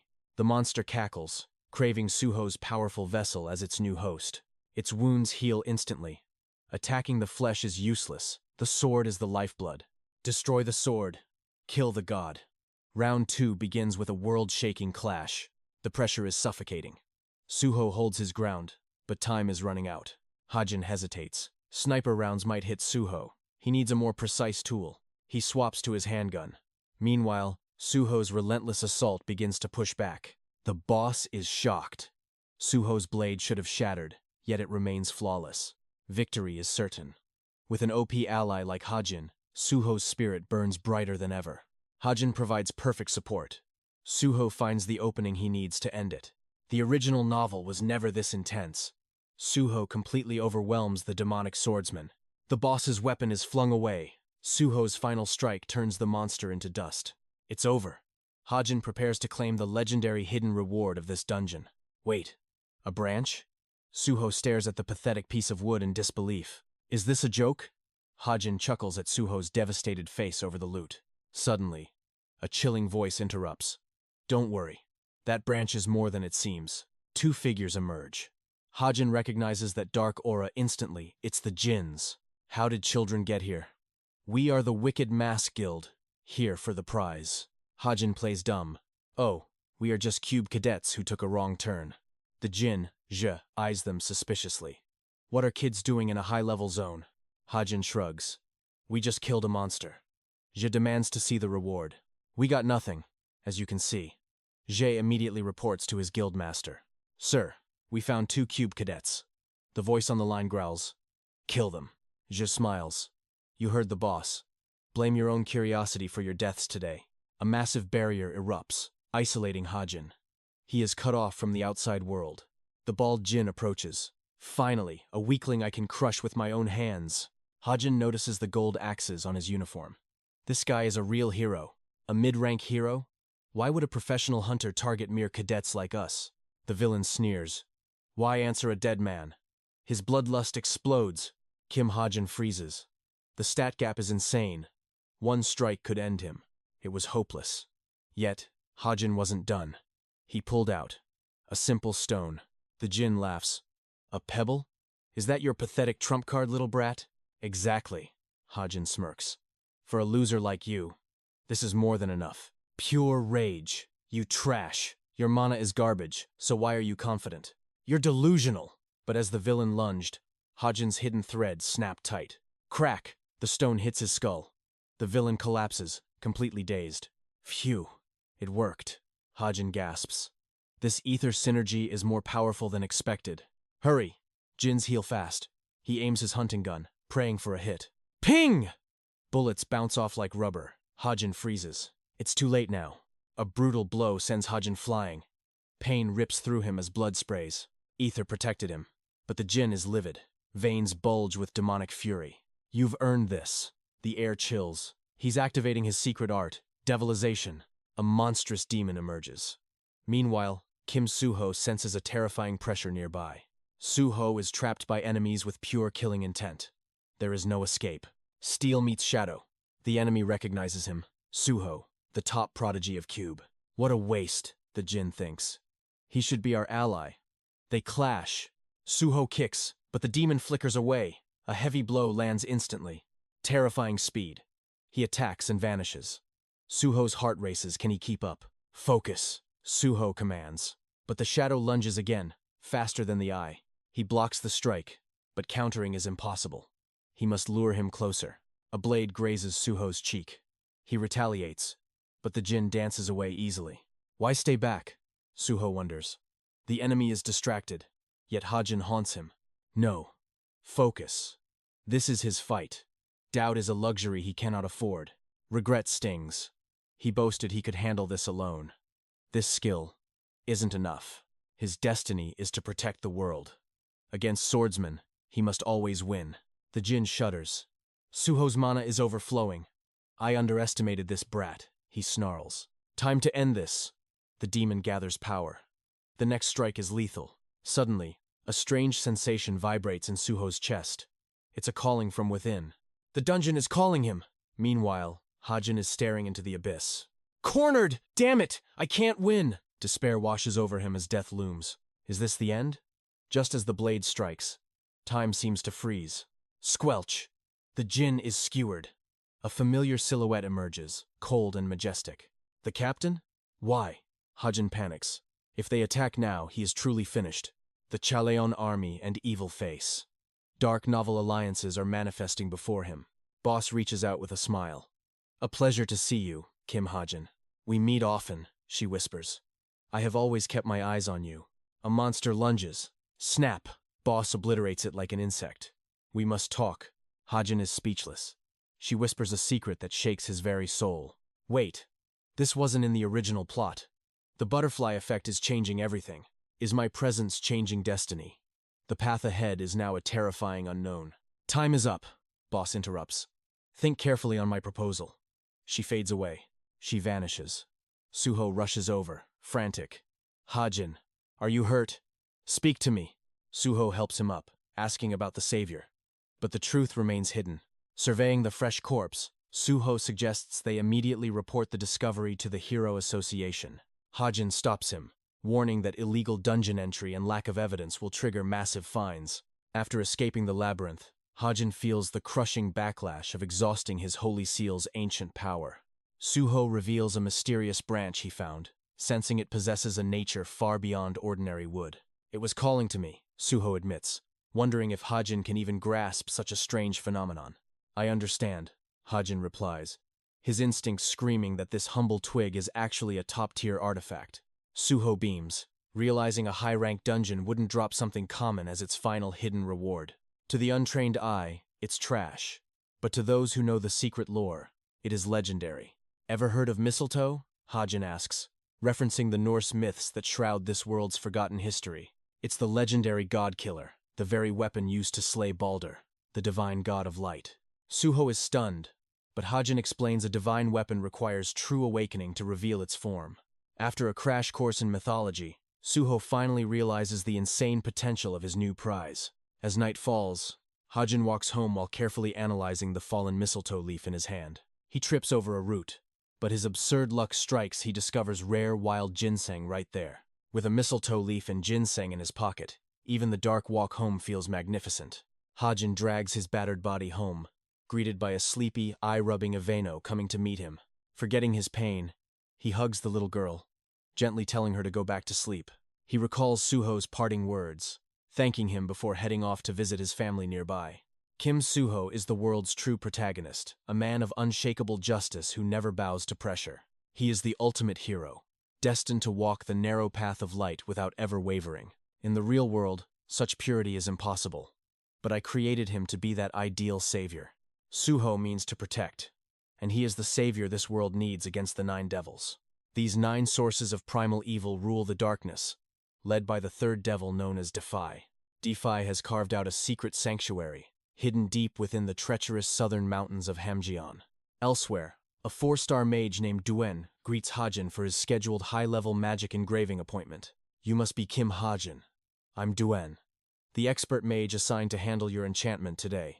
Hajin smiles, knowing a 4-star mage represents the absolute pinnacle of human achievement in this craft. He feels lucky, yet notices the arrogant mage eyeing him like a street lamp judging a moth. Duen scans him from head to toe, clearly evaluating Hajin's worth based solely on his outfit. I dressed up knowing their shallow nature, but it seems I still didn't look rich enough. Duen asks what he wants, and Hajin requests a boost to physical strength or magical defense. The mage offers a few basic options, assuming they'll be more than enough for a commoner. Most people want low mana artifacts because their capacity is limited, but Hajin is a different breed. His obsidian bracelet shatters those limits. He doesn't need efficiency. He needs pure, overwhelming raw power. He requires a high-consumption spell that can awaken hidden potential and grant absolute divine protection. However, Duen's blatant disrespect is starting to grate on his nerves. This guy is looking down. Does this fool really judge a customer's power by their wardrobe? It's time for a reality check. If I stay quiet, this arrogant mage will definitely give me a half-baked, mediocre enchantment. I'm not interested in these scraps. Hajin scoffs. Do you have anything that actually requires mana? I need something massive like ultimate protection or instant awakening. Can you even handle that? Duen remains calm, but Hajin cuts him off, questioning if such spells are beyond a 4-star. Duen is stunned into silence as Hajin stands up, threatening to take his business elsewhere. Duen panics, wondering if this kid is actually a hidden whale with deep pockets and mana. Wait, we can certainly do it. I was just worried the price would be too astronomical. The previous options were for commoners. Tell me, exactly how much are you willing to spend? How much are we talking? Hajin whispered. Instantly, the merchant's greedy face shifted into pure subservience. I'll show you the secret list, since you're in a hurry. After the deal, Hajin returned to class. The instructor entered with a stern look. Attention! From today, you 5 will form a permanent squad. Team battles, tower raids, and small-scale skirmishes. You must learn to function as a single unit. Hajin, the supposed background extra, sighed. Being an outcast made these group activities a massive headache. Rachel was in a similar situation. The only difference was that she chose solitude over social circles. Teaming up with her was the optimal move. Hajin had something essential for her original plot development. She was nearing a breakthrough. If delayed, her stats would deviate dangerously from the original story's path. Hajin sent a quick text. Rachel, want to join my group? Rachel stared at her phone in shock. Suddenly, an uninvited guest approached. Rachel, join my team. Hajin's eyes narrowed in suspicion. Why was Tomer acting now? Why target Rachel specifically? Something felt wrong about this sudden move. If the mercenary from the demi-human world was involved, someone powerful had to be pulling the strings. Only one name came to mind. Lancaster. Rachel told Tomer. I still need some time to think. Rachel checked her notifications again. Wait, did I actually receive a message from Kim Hajin just now? Seeing her hesitation, Hajin grew anxious. Did she just reject him? His heart sank as she turned. Moments later, Rachel replied, Let me consider it. She hid a soft smile and a light blush. Meanwhile, Nayun faced a crisis. She refused to team up with anyone ranked outside the top 100. Adding a low ranker gives bonus points. But where's a skilled one? She muttered to herself in frustration. Only one candidate fit the bill. That guy, the famous theory genius who everyone wanted for team exams. Since theory grades were a core criterion, his high scores made him the ultimate tactical asset. Recruiting him should be easy. But what if he thinks I actually have feelings for him? Suddenly, a voice broke her trance. Done daydreaming? Nayeon snapped. Mind your own business, Shin Jong-hak. Jong-hak crossed his arms arrogantly. It doesn't matter who you pick. Why make it so complicated? Do what I do. Pick any random person and force them to give their absolute best effort. Nayeon scoffed. Get lost. Jong-hak suddenly snatched her notebook to see her potential teammate choice. Kim Ha-jin? Are you kidding me? Jong-hak's shout echoed, drawing the attention of the entire hallway. Nayeon turned red and pummeled him. Shut up! Who gave you permission to look at my notes? Ha-jin watched the chaotic scene from afar. As class ended, Nayeon rushed over to intercept him. What's up? Ha-jin asked. Nayeon stammered. I heard you were looking for a group. Suddenly, Rachel stepped in. The roster is already submitted, Ha-jin. Nayeon's expression froze in an instant. Ha-jin is with me, Rachel declared firmly. Ha-jin shrugged. Yeah, that's how things turned out. Nayeon's brain short-circuited. Oh, right. I was just worried no one would want to team with you. I only asked because we're in the same club. Good luck.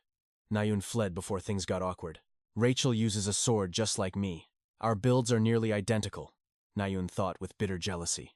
Except for theory, our grades are equal. So why? Why did he choose her over me? As they walked, Rachel stopped and asked, Ha-jin, you're not planning to switch teams, are you? Ha-jin realized she was feeling insecure after Nayeon's outburst. Of course not. We're a team now. Another teammate ran up, beaming. Thanks for inviting me. I've always wanted to work with you. Finally, the first lesson began. Dungeon exploration. The goal was to act as the vanguard group. Typically, a pioneer team enters first to map the unknown. Today, they would fulfill that duty. After 20 minutes of trekking, Rachel halted. 5 dark, foreboding tunnels loomed before the squad.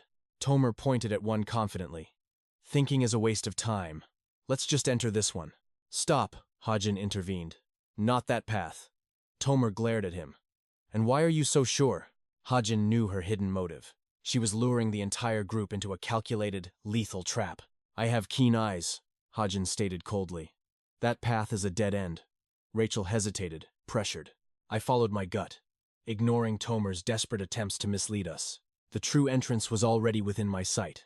Deep inside, Hosen spotted a snowman marker. My lucky guess was actually a perfectly calculated path. Tomer tried to redirect us again, begging for trust.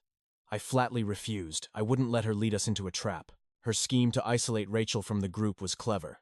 But I couldn't let this hidden antagonist win. Tomer was seething with rage. To her, everything was falling apart simply because Kim Ha-jin existed. Desperate, Tomer suggested we split into 2 teams. She was dead set on separating me from Rachel. I cut her off instantly. We didn't have a second to waste on her suspicious diversions. It was time to move. Why are you so arrogant? She barked. Little did she know, my 1,000-mile eye was already wide open. I grabbed Rachel's hand and forged ahead.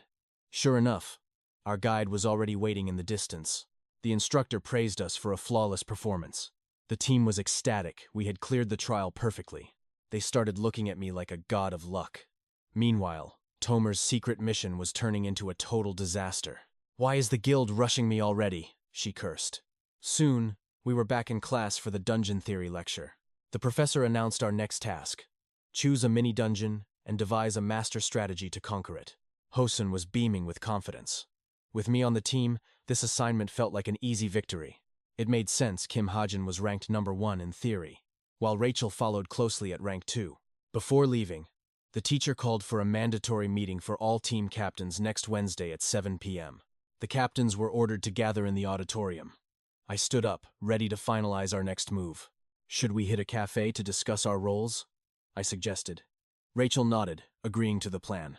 Tomer suddenly flashed a fake, friendly smile, suggesting we grab cake and bond as a team.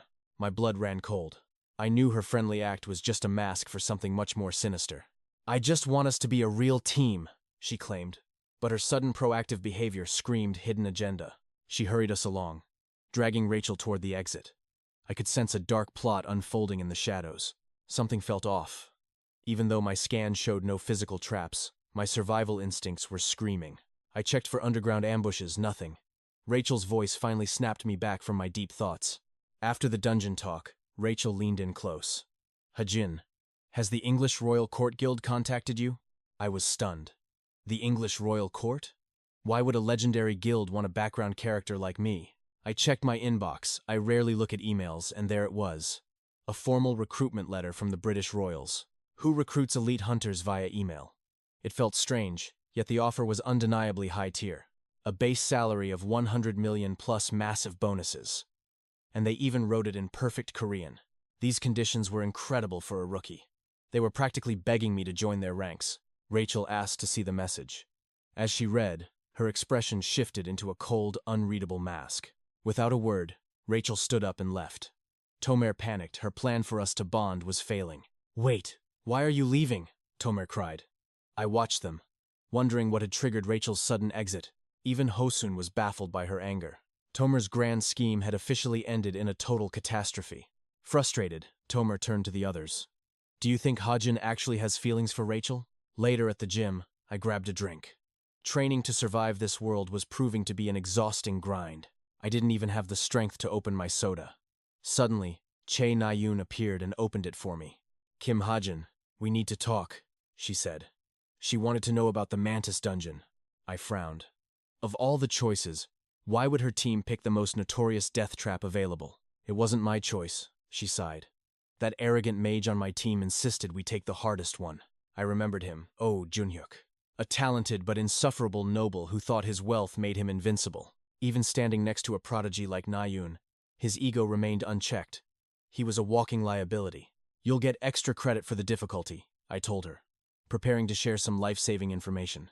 Na-yoon blinked in surprise. "Wait, how do you know so much about my team's presentation?" I looked at her with the eyes of a hidden god. "Change your teammates now. That man is bad news. This loudmouth will surely freeze when it's time for the actual presentation. Cube's reputation will crumble, turning your hard work into a legendary disaster." I tried to ignore it, but this woman's endless nagging is truly unbearable. Kim Hajin smirks. "So you admit to being a selfish troublemaker, right?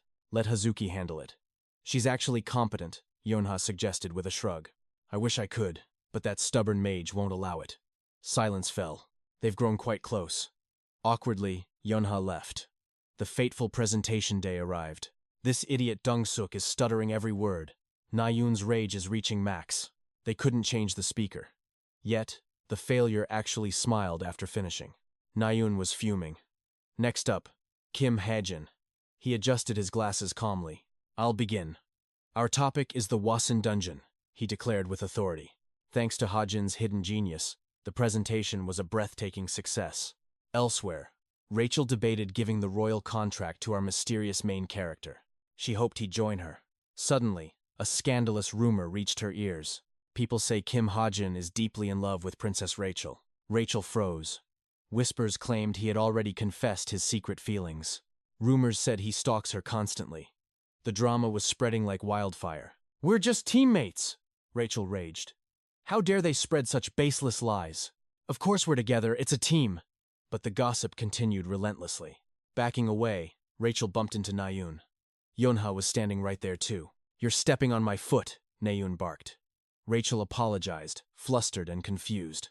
"Wait, if they enter the room now, they'll hear the nasty rumors." The gossip inside intensified. Rachel panicked, desperate to stop the spreading scandal. Rachel burst inside, scaring the gossips away. They fled from her presence. Na-yoon demanded answers about Hajin. Rachel sighed, relieved the secret was safe. Na-yoon was annoyed. Yonha turned to Rachel with a piercing, knowing gaze. Mentioning Kim Hajin's name felt heavy. Yonha sensed the princess's hidden hesitation. "I'm fine," Yonha lied. "But tell me what's the real deal with him? Stop playing dumb. Did the Royal Guild contact him? Everyone is talking. A rank 334 getting a royal contract? That's utterly insane, unless someone discovered the terrifying power he's hiding." Na-yoon was totally confused. "I don't understand." "Our deal was strictly professional," Rachel stated firmly. Yonha laughed it off. Just a joke, but use your influence wisely. It was a warning. Don't make enemies by being overly greedy, Rachel. Yonha was marking her territory. She wouldn't let Rachel steal her prospect. Rachel understood the threat. If he refuses, she shouldn't try to cling. Join me for dinner, Yonha challenged. Surprisingly, the princess actually accepted. Rachel refused to lose this battle of pride. The tension was suffocating. Inside the room, the air turned cold. Nayun felt like a ghost. They kept talking in codes. Nayun couldn't understand their high-level mind games. Yonha was shocked.